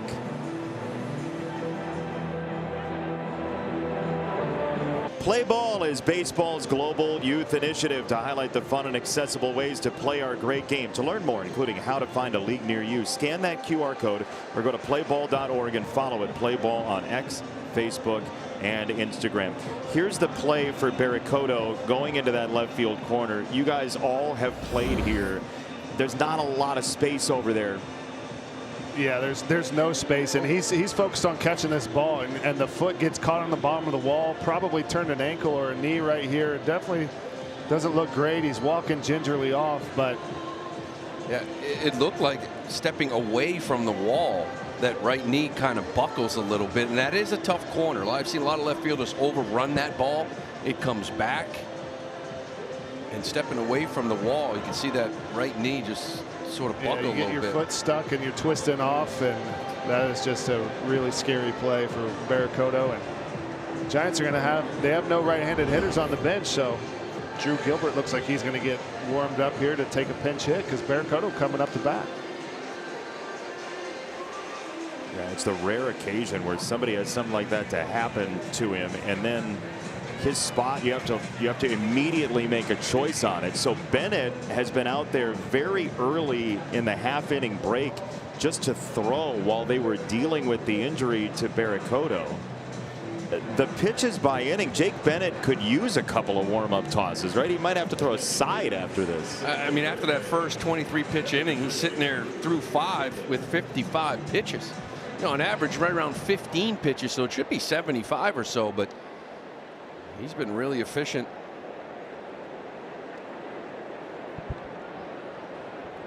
Looks like the fan who interfered with that ball might be it for him.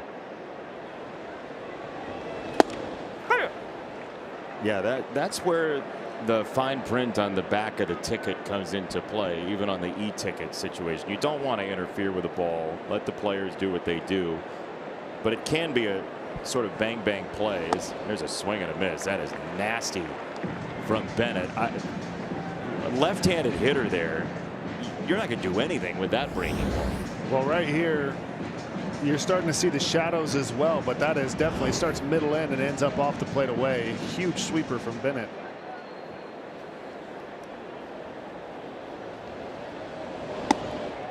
Check swing, no go, 1-2. Riz, what do you got on the shadows down there?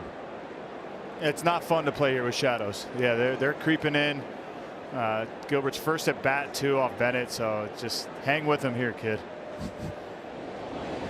Oh boy, what does that look like to a lefty in the box? It looks like it's a strike right out of the hand, so that's why you see the awkward swing there. It's all set up because of his fastball, the first pitch. He throws that fastball crossfire on the outer half of the plate, and then he's just throwing the slider off of that. So with the shadow, the combination with the shadows, you think that's a fastball out of the hand, and then it's just running away from you. So it's tough enough in the first place, but what does the shadow on top of that additionally do? It just makes it harder to pick up spin. So it's really a guessing game, and hitting already is a guessing game, and then you add the shadows and make it that much harder to see the ball and see the spin. Good luck. So to give you kind of an example, like if you just watch the ball right here, it's going to be bright in the sun, and then as soon as it hits the shadow, it's like it blinks. It just immediately gets dark. So the ball changes colors on its way to you. Hitting is so hard too. It is. I mean, you see center field here with the tarp. They don't let fans sit out in center field because, as hitters, we need every advantage. We need the backdrop to be as clear as possible. So when you add the shadows, there's 2 layers of shadows. You have the lights, and then you have the shadows near home plate. Popped up by Lee, 2 down. Craving more baseball? Just tell Siri, show me today's MLB schedule.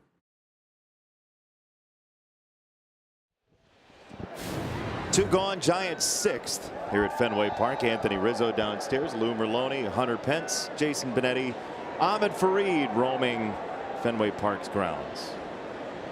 Andrew Kisner, first pitch, strike 1. Boy, Jake Bennett, we were going to have a totally different conversation today if the second inning was like the first inning for him. Well, we were talking about the Giants being overly aggressive maybe in those second and third innings. Now they're trying to be maybe a little more patient. It's just that Bennett is quality strike 1, getting ahead of every single pitcher, every single hitter. I was just talking about Lee up there at the plate not liking the shadows. Wait till he gets to right field with the sun coming out, because it's one of the worst right fields this time of day given where the sun sets.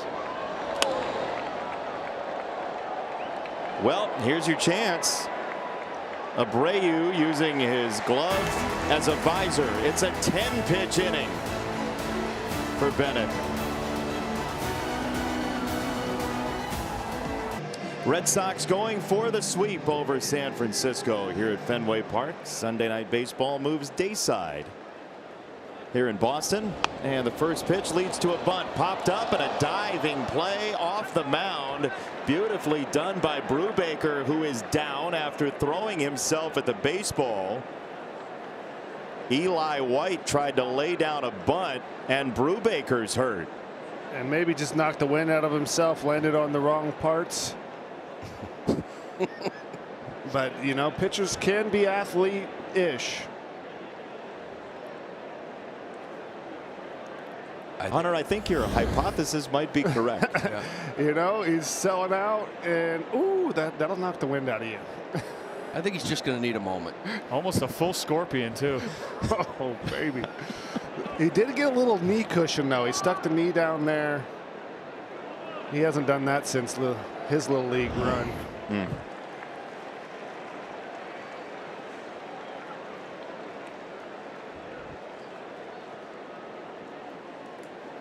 One away. Would love to see Wong drop another bunt down right here. Come on. Anthony Rizzo is such an instigator. He's the everyman in so many ways, but he will just needle. We're in the pitchers. entertainment business, Jason. He just ripped a double almost as center field. Gonna try to drop a bunt down. Keep the defense on their toes at all times. Oh, Connor's got a few bunt hits. While we have a moment, anyone hungry? 32 bites, 1 champion. Vote for the signature dish you'd most like to try. Complete the Ballpark Bites bracket for a chance to win tickets to try these decadent bites at a stadium of your choice.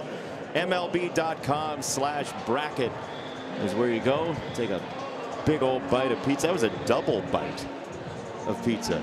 It was like full bite and then one more gnaw. We got a French fried gnaw and a pizza clobberer. Is that the first time you've used the phrase pizza clobberer? Yes. It sounded like riding a bike for you. This is just what I do. I make up words. The ground ball to third. That's over the top and a base hit for Connor Wong. Over Buddy Kennedy. 1 out, 1 on. Now, Hunter Pence, you have a history of hitting baseballs that will elude people in this ballpark. Not exactly. See, that's a good scouting report. You know, you mix in Buddy Kennedy, you got the short third baseman, you know that your chopper's live. Wong, you know, he's not a griefer like Rizzo. He's not going to try to double up on the bunt. He's going to scouting report the short third baseman, get himself a knock. We got a pitching change coming, but we're going to explain why after the break. Hunter Pence understands where to place a baseball at Fenway Park. The importance of location as Sam Hentges is out of the bullpen for San Francisco. Hunter Pence has perfect aim here at Fenway Park. Well, take a look at this guy. You know, that's where the shortest part of the fence is, you know? Why do you have to do that to Brock Holt? Hey, I don't know why he decided to just lay down, but I had no idea because you don't know. Like I thought maybe it went out and that's why he was laying down, but I was going to get home as fast as I could. Inside the park. Of your 244 home runs, where does that rank? Very high because I always wanted to hit a home run in every stadium I got to play in, and I only had one series here, and it was with the Rangers. The only time I was healthy to play here in my whole career. And that was my only home run. I crushed the ball to right center. This place is huge to right. I couldn't get anything up to left field. I'm not a big pull guy, so I'll take my whatever that was. You know. When did you know he was fighting with the wall? Well, I just saw him laying there, and I saw the ball bouncing up the right field wall, and I was like, I'm touching home. I don't know what just happened, but this is my chance to have my one home run at Fenway. Nothing's going to stop me. So was the dream over the Green Monster? That probably wasn't on your bingo card. Honestly, I'll take Inside the Parker over Green Monster. Everyone's done that. How many people have Inside the Parkers here? There are quite a few, but not as many. I'll take it. Yeah, you go for the most interesting homer, right? It definitely kind of fits my essence. Weird stuff. This one bounces away from Kisner. Wong to second base with one out.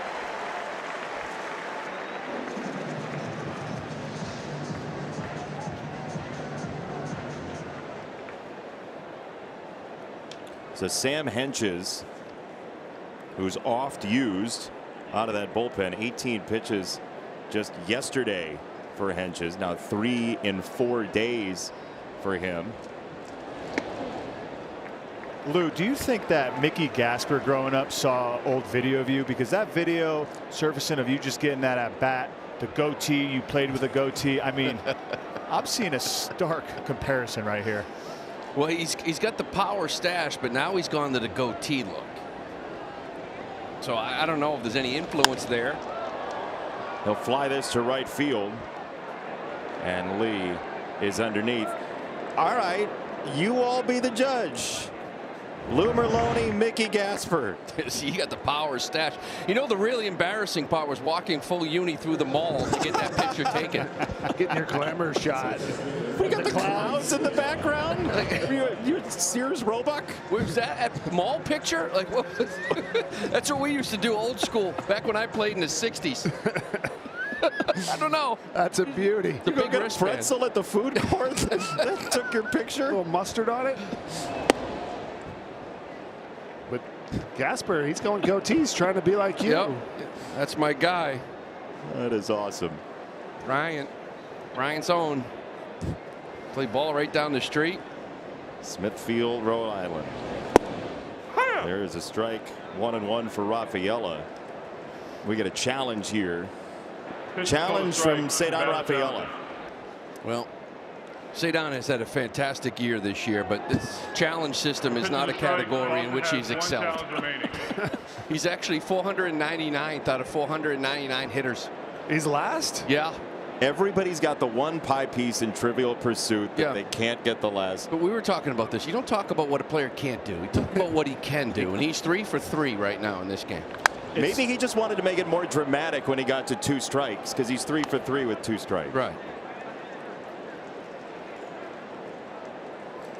This is the 4th time in his career he's had 3 2-strike hits.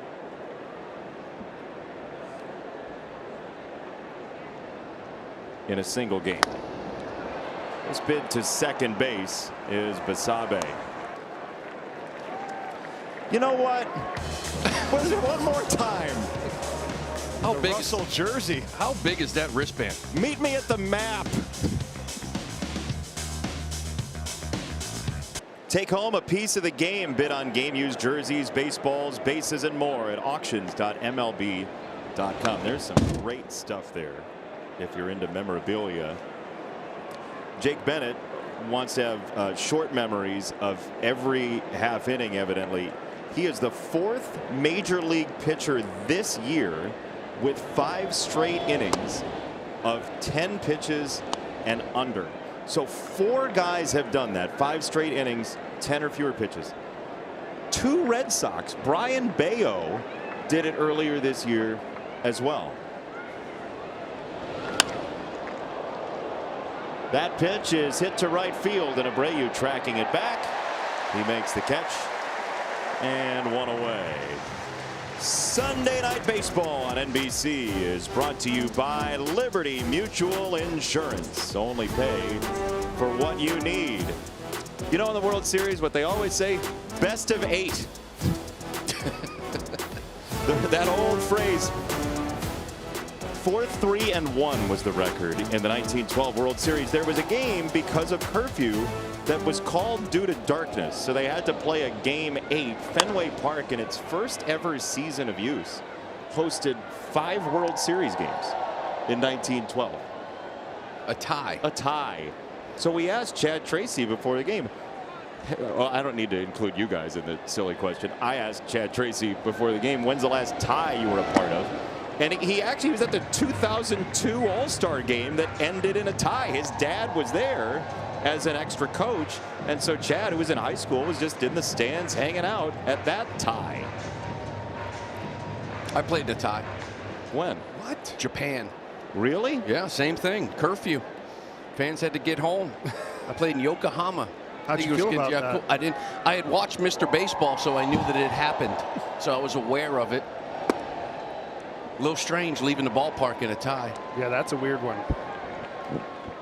I have not been a part of one, but I did watch the All-Star game and was very upset. Were you? Yeah. That's when they changed the format after that. It meant something after that. You said it's strange to be leaving a ballpark in a tie. What are you going to do tonight? How are you going to handle it? Take it off first. Going to take this off and fly to Miami right after no this. No ties in baseball. This to shortstop. Monasterio, tough play. He whistles it off of Contreras down the first base line. 2 bases, maybe 3. Here goes Causon to third, and that goes sailing over the head of everybody and on a play.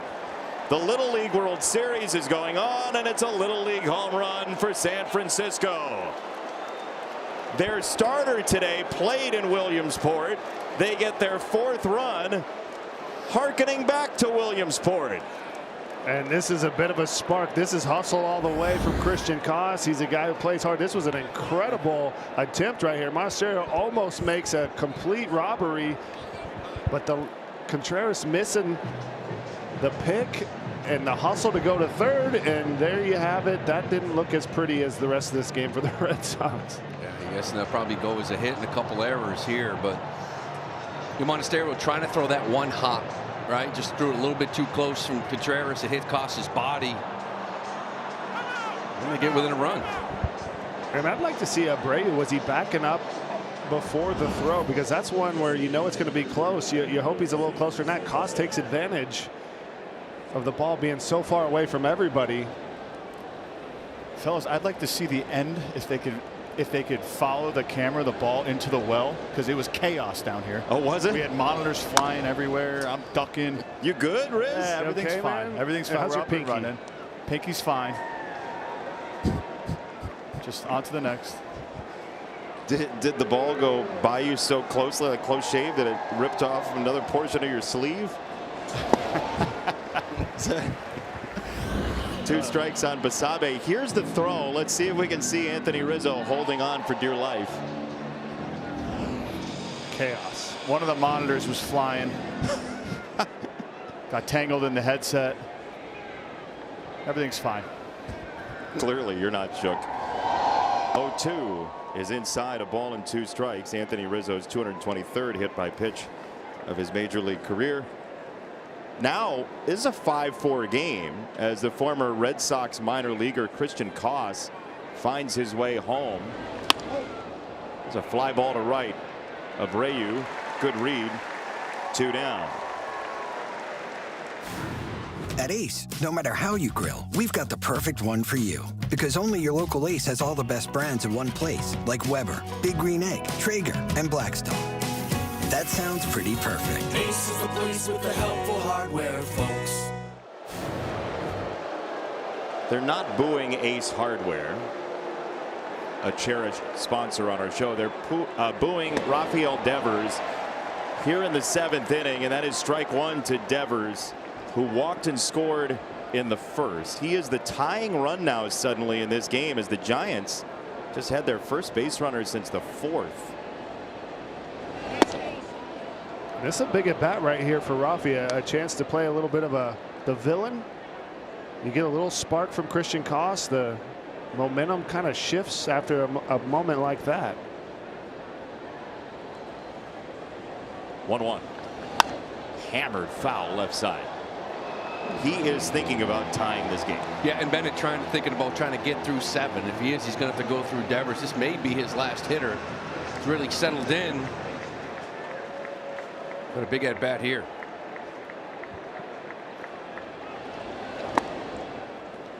Tyron Guerrero has been warming up in the Red Sox bullpen. A hard throwing right-hander.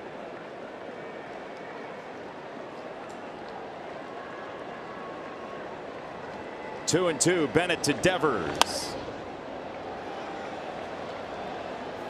Left field side, and it'll find the seats.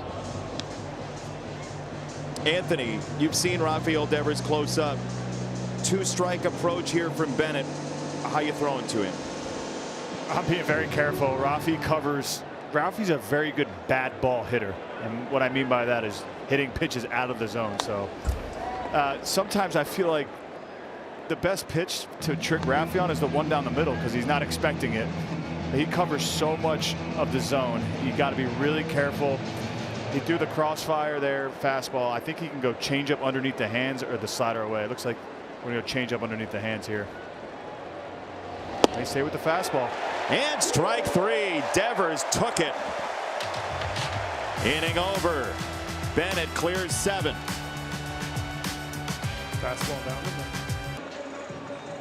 The ultimate goal of an MLB fan, seeing it all. The MLB Journey to 30 sweepstakes presented by T-Mobile is the ultimate bucket list item.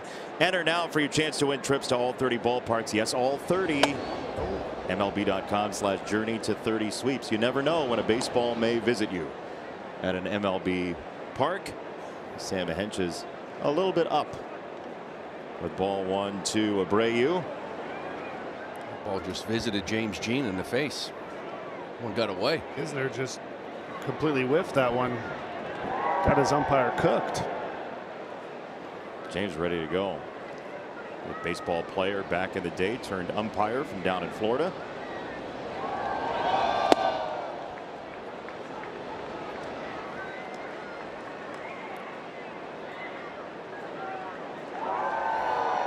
Two and 0 on Abreu, and an interesting matchup here of a guy with huge pull side power against Hentges, who came into the weekend with the 2nd highest opposite field percentage for a pitcher in Major League Baseball. Everybody's trying to hit pull side power stuff, and Hentges has been forcing guys to go the opposite way. You normally here at Fenway Park, you wouldn't want to do that to a lefty. There's a pull side ground ball. Basabe for out number 1. The NFL season kicks off a day early with a Super Bowl rematch as the Patriots face the defending champions Seahawks Wednesday, September 9th on NBC and Peacock. You would imagine the ratings here in Boston would be pretty substantial. Patriots last year, a little surprise year, but year 2, Drake May, people are excited. Are you excited? Sure. It's football season. What do you got on the Pats this year? You feel good? I do. Tough schedule. That's the biggest difference. Last place schedule last year, tough schedule this year. They'll be better. I don't know if the record will be as good. Strike 2 on Wilson Contreras. So you can see Chapman out there now, up with Guerrero. Yeah, 3, 4, 5. He has the ability to bring him in the 8th because of Guerrero and Eric Miller out there to kind of get the bottom third. Every win matters for the Red Sox, who are 3 games back entering play today of the Yankees for that home wild card position, that 4 spot in the American League. The Red Sox right now have the tiebreaker at 5-4. 4 games at Yankee Stadium coming up this weekend, including a doubleheader. There's a shattered bat on a foul ball third base side. Ahmed, what happened in the Yankee game? Yeah, well, we showed you it was 7-2 after the Jazz Chisholm home run, and then in the 8th, Trent Grisham, his 18th of the year solo home run, just for good measure. 8-3, the final score, so 3.5 now between the Boston Red Sox and New York Yankees. They have yet to update the games back. Maybe in rebellion. You keep hearing Yankees dealing with injuries, and now Judge is out, and that looks like setback for Stanton. Bellinger's out. Weathers hurt last night. Then you look up and they just keep winning. Spencer Jones hitting it better since coming back up from AAA, and the pitching has been phenomenal.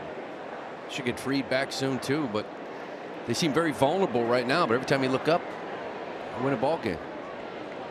Cody Bellinger back today for the Yankees. You're saying you don't shed a tear when the Yankees have a pile of injuries. You're I don't think anybody empathetic. in this ballpark does. Exploit the weakness. Swing and a miss. Strike 3. Contreras goes down. 2 away. Oh, see, don't cry. Don't cry for the Yankees. Don't cry for anybody. The American League is the land of opportunity. I do think the 3 of you would look great in a bow like that. Get Rizin one of those maybe before the game's up. See if we can borrow it. We got time. 2 out. Here's Durbin, and a swing and a miss. Could just take my sleeves that I have in the hotel room and put them on my head. You kept the sleeves that you cut off your shirt? Of course. What are you going to do with them? Good headbands. Okay. Come on, Jason. That's a called strike. No challenge. Red Sox only have 1. Typically, teams, when they're up, like to use the challenges for their pitchers. All other things equal. Yeah, now, kind of, 130 games deep, you start seeing strategies, and you're absolutely right. You're up 1. You like to save that for the bullpen. On a big call missed late. That one's right there. A fastball for strike 3 and a 1-2-3 inning for Henches. 5-4 at Fenway. Time now for This Changes Everything, presented by Universal Orlando Resort. Jake Bennett, Lou Merloni, got back on the horse after the first inning and was nasty. Well, yeah, he settled in after that first inning, was really efficient. Gave you 6 outstanding innings, pounded the strike zone. It was quality strike 1, so if there were swings, it was quick outs. And that changeup started coming into play. The sweeper, 5 swing and misses. 27% swing and miss rate. He was really good in his last 6.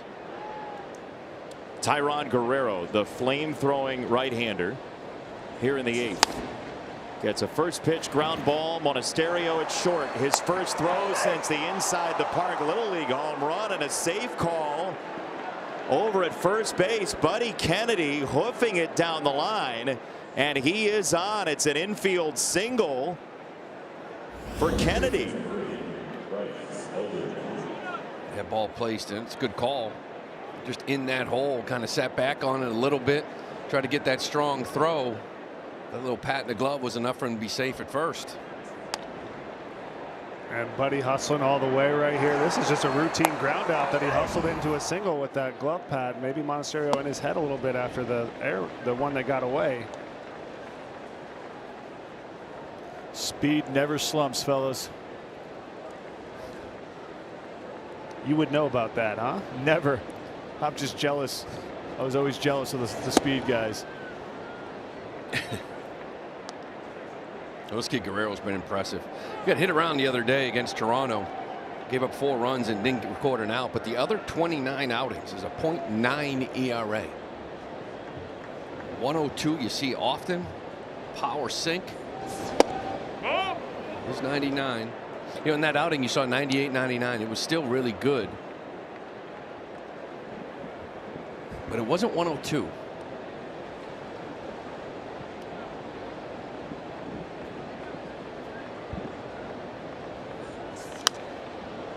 Fouled away left side. He's hitting triple digits here, and that's not even a four-seamer. That's a sinker at 100, painted away.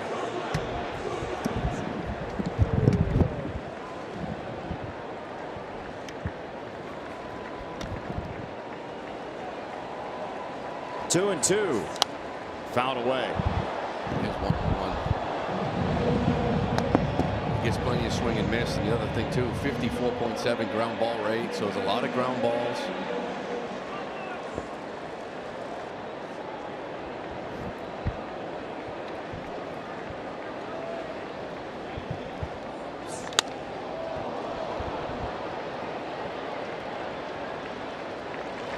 That's into right field and out number 2.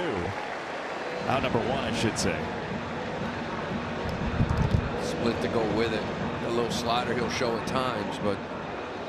Yeah, when you're diving in just kind of to the numbers with Guerrero, everything is just bright red. 94 percentile and extension, ground ball rates up there. Fastball velo 99 percentile. The biggest thing for him was he's 35 years old. His journey. Came up with the Marlins and just walked everybody.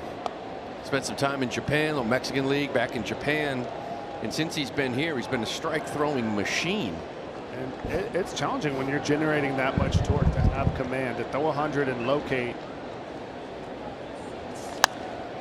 It's rare. It's popped up and foul. Credits a lot of work with Chapman. You know, Raldis was a guy that struggled throwing strikes, came here and they dialed him in. He's worked with him a lot. Now there's this power arm that's throwing strikes. You go right-handed 100 plus to left-handed 100 plus here in Boston. You got to feel good going to any playoff series with those guys at the back end. Well, you throw Eric Miller in there with him. Another lefty can touch 100. That's inside, 2 balls and a strike. And I mean, look, the bullpen ERA is the best in Major League Baseball entering play today.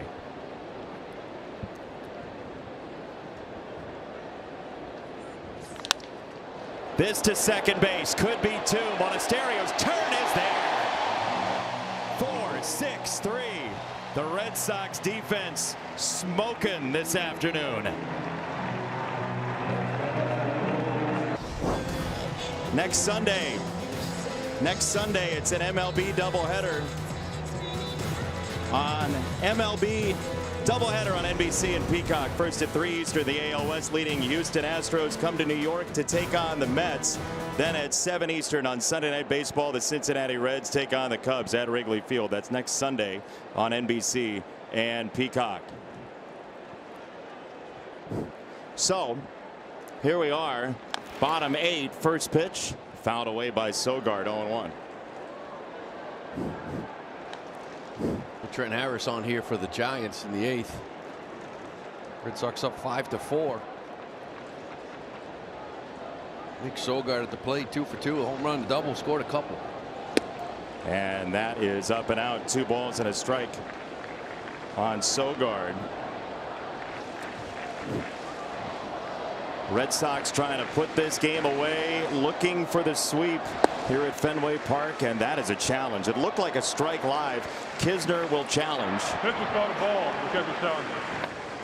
This is a pretty good challenge by Kisner. And the Giants got Stan Friend has 2 challenges remaining. The Giants got 2 to work with, so you can gamble some of these iffy ones, and another good one here from Kisner to get a big strike for the Giants. Ground ball just wide of first. Well, you have Aroldis Chapman looming.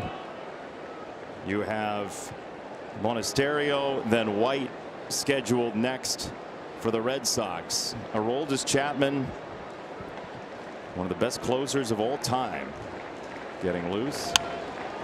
Ground ball off the mound over the bag. And the Giants are fortunate, Koss, that didn't catch the pillow at second base.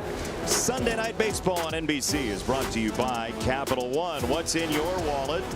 And by Progressive Insurance, a grand slam for your budget.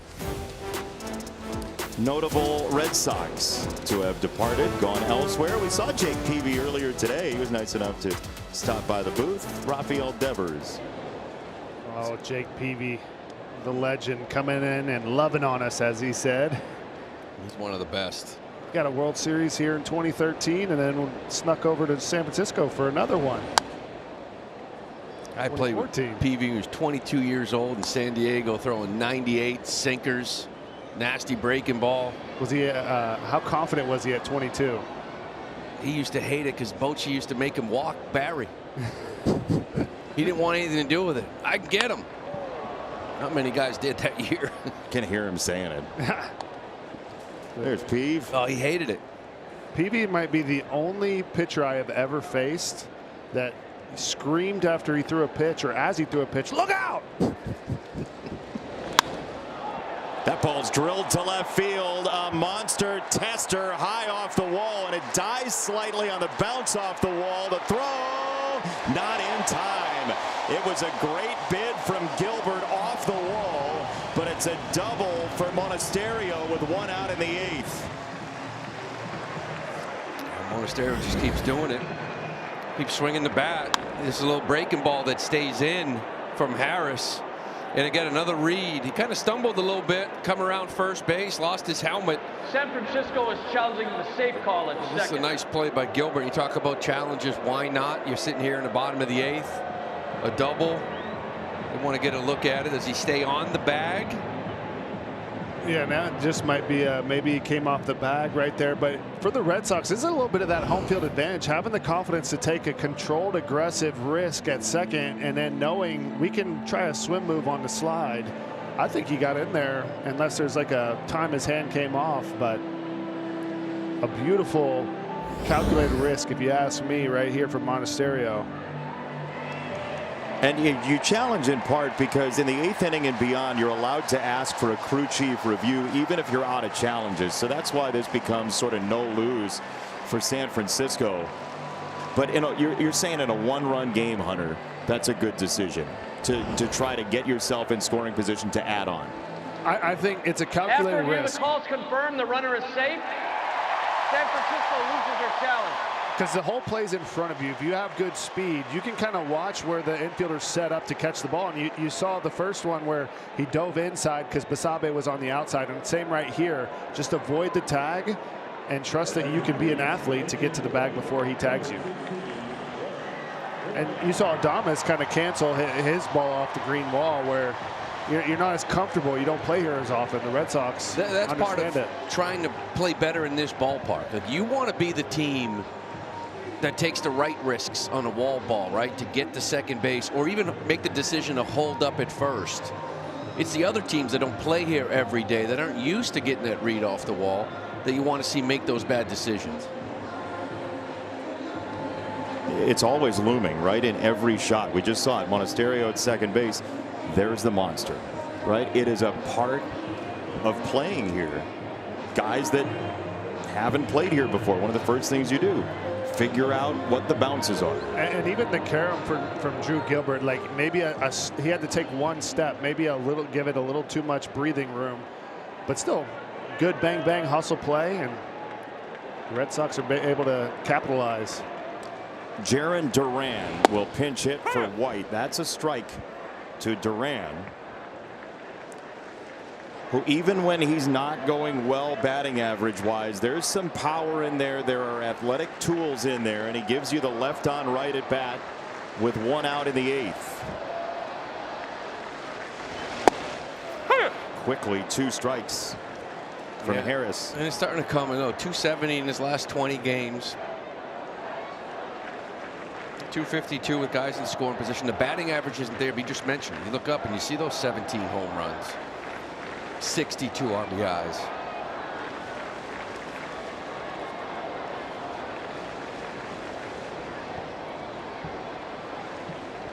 Oh, that's a one hopper and just chested down by Kisner. He was 4 innings late for our Premier League promo, but that was really well done.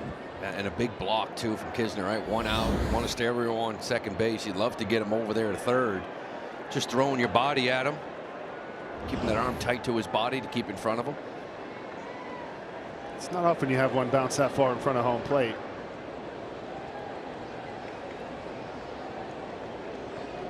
Extra step from Monasterio. Drew a look for a moment, and there's strike 3. Harris takes care of Duran. 2 down. High fastball. A little carry. You can see Duran here. He's got the leg kick, and that one's just blown by him. Saw the curveball a foot in front of home, but then kind of changes the eye levels and by you. And so with that, runner at second, 2 out. Chad Tracy wants this run. He is going to go to the trade deadline acquisition, Adley Rutschman, who pinch hits here in the 8th. Yeah, that's one of the good things too. When you pinch hit a guy like Duran for White or Adley for Wong, you don't lose anything defensively if you don't upgrade defensively. Even though you're up a run, a lot of teams don't want to pinch hit when you're winning a ball game because you don't want to lose that defense. But you get Duran's defense in left, Adley behind the plate. And he's settled in here in this homestand in a couple of games, got some first hits, his first home run. It was just a matter of time when that trade was made. He was still on the IL and only had a couple rehab games. We know he's out a couple of weeks, but it was going to take some time, and it did. He's looked a lot better here recently.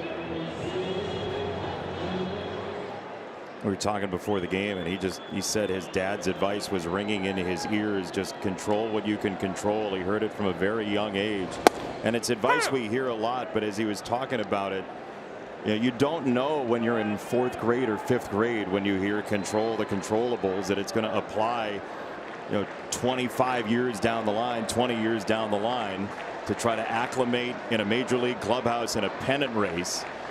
As the 0-1 is right back to the mound. Harris to his free hand to get out number 3. So we will play the 9th in a 1-run affair. Aroldis Chapman is up next.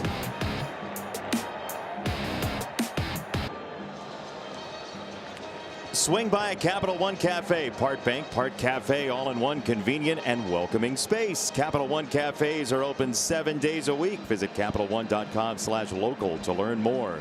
What's in your wallet? 395 career saves. Aroldis Chapman looking for 396. It's Jung-Hoo Lee first. And the first pitch is down a ball. No challenge from Adley Rutschman, who's just checked in behind the plate. Anthony Rizzo, you played with Chapman, 14 at bats against him. What are you looking for? I'm looking for this pitch right here to be a strike and to put it in play. It's a violent 100 he comes at you early on. He throws, you see right there, it's 94, but I know when he gets behind, he wants to throw strikes. He does not want to walk guys. He doesn't want to put anyone on. So selectively aggressive. You got the benefit of a low strike there. It's 1-2 on Lee. And interesting with 2 challenges for Jung-Hoo not to challenge that one, but yeah, he's down. The biggest thing for him is strike throwing. Year 1 last year. Remember, he came into the year last year. He wasn't exactly the closer. Like he struggled the year before, but the biggest difference, first pitch strike percentage, 70% last year. This year down a little bit at 65, but getting ahead, throwing more strikes. And at 38, it's just impressive.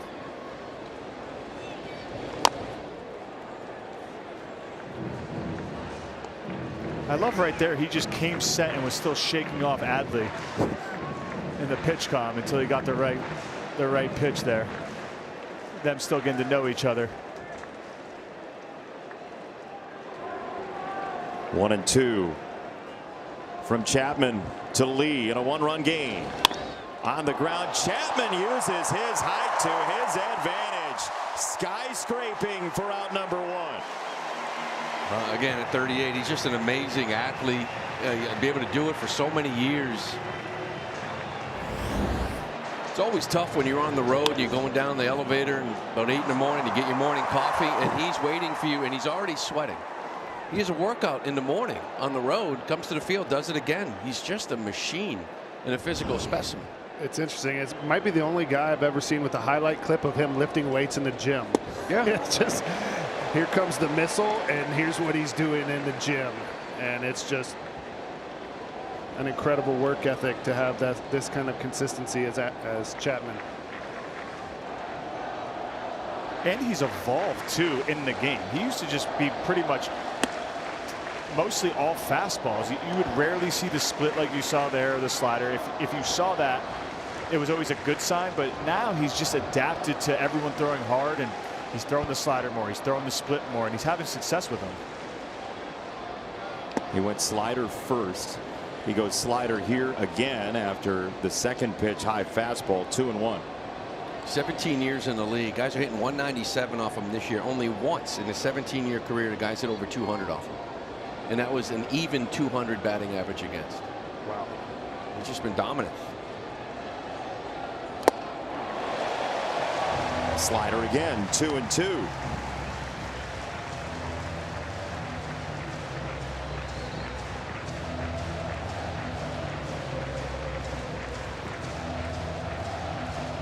Last night ended with some Red Sox players with their jerseys off. The fans are starting early here in the 9th.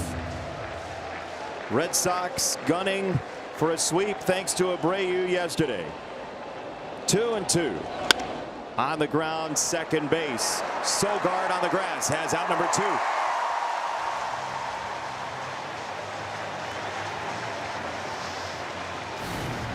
Boston 3.5 back of the Yankees for the 4th spot in the American League. That's a 4-game series on the way over the weekend at Yankee Stadium. Yeah, but Joe, you really can't look too far ahead because that Miami team could play. They've got some arms coming at you, but we all know that's going to be a big series in the Bronx over the weekend.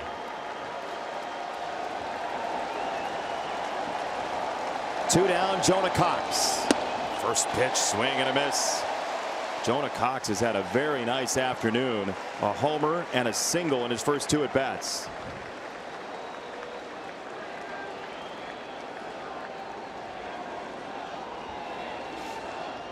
A little bit low, not worth the challenge for Adley Rutschman.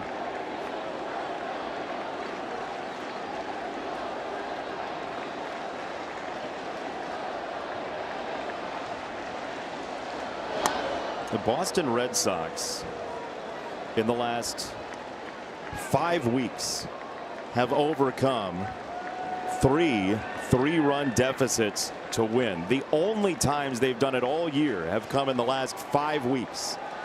And here we go again. Check swing. Did he? Yes, he did. According to first base umpire Sean Barber. Oh. I'm not sure about that one. That might be a little feeling the energy of Fenway. Chapman can't hear it so loud. That energy you speak of, Hunter Pence. Can't hear his calm, so they're going to have a little discussion. You know, Jason, you're talking about 3-run comebacks. To your point, before that, they were 0 for 29 when down 3. It's been remarkable, the turnaround. There's the check swing. It's really close. I think that challenge may be coming too in the game. They've used it in the fall league. Be able to review and challenge check swings and maybe finally actually define what a check swing is. That would help. 2-2. Chapman to Cox. Aroldis Chapman gets a swing and a miss, strike 3. And the Red Sox sweep the Giants. 1-run ball games the last 2 days. 5-4 your final on this Sunday, and Chapman has saved number 396. The Red Sox have totally flipped it here at Fenway Park. Well, and that's one of the reasons why we're talking about needing a playoff home game, right? The way they've been playing here at Fenway Park, they got some work to do with 32 games left, but they've really turned it around here, scoring runs, winning ball games, and another big sweep here for the Red Sox. Yeah, I mean, the Red Sox just showed that, the Giants jump up to a 3-0 lead, and they just have that confidence, that swagger, that relentlessness, the whole lineup up and down. Doesn't matter if they have 2 strikes or if they're down 3 runs. They just found a way to win. 2 runs down in the 9th last night. They come back and win, and they continue to stay hot.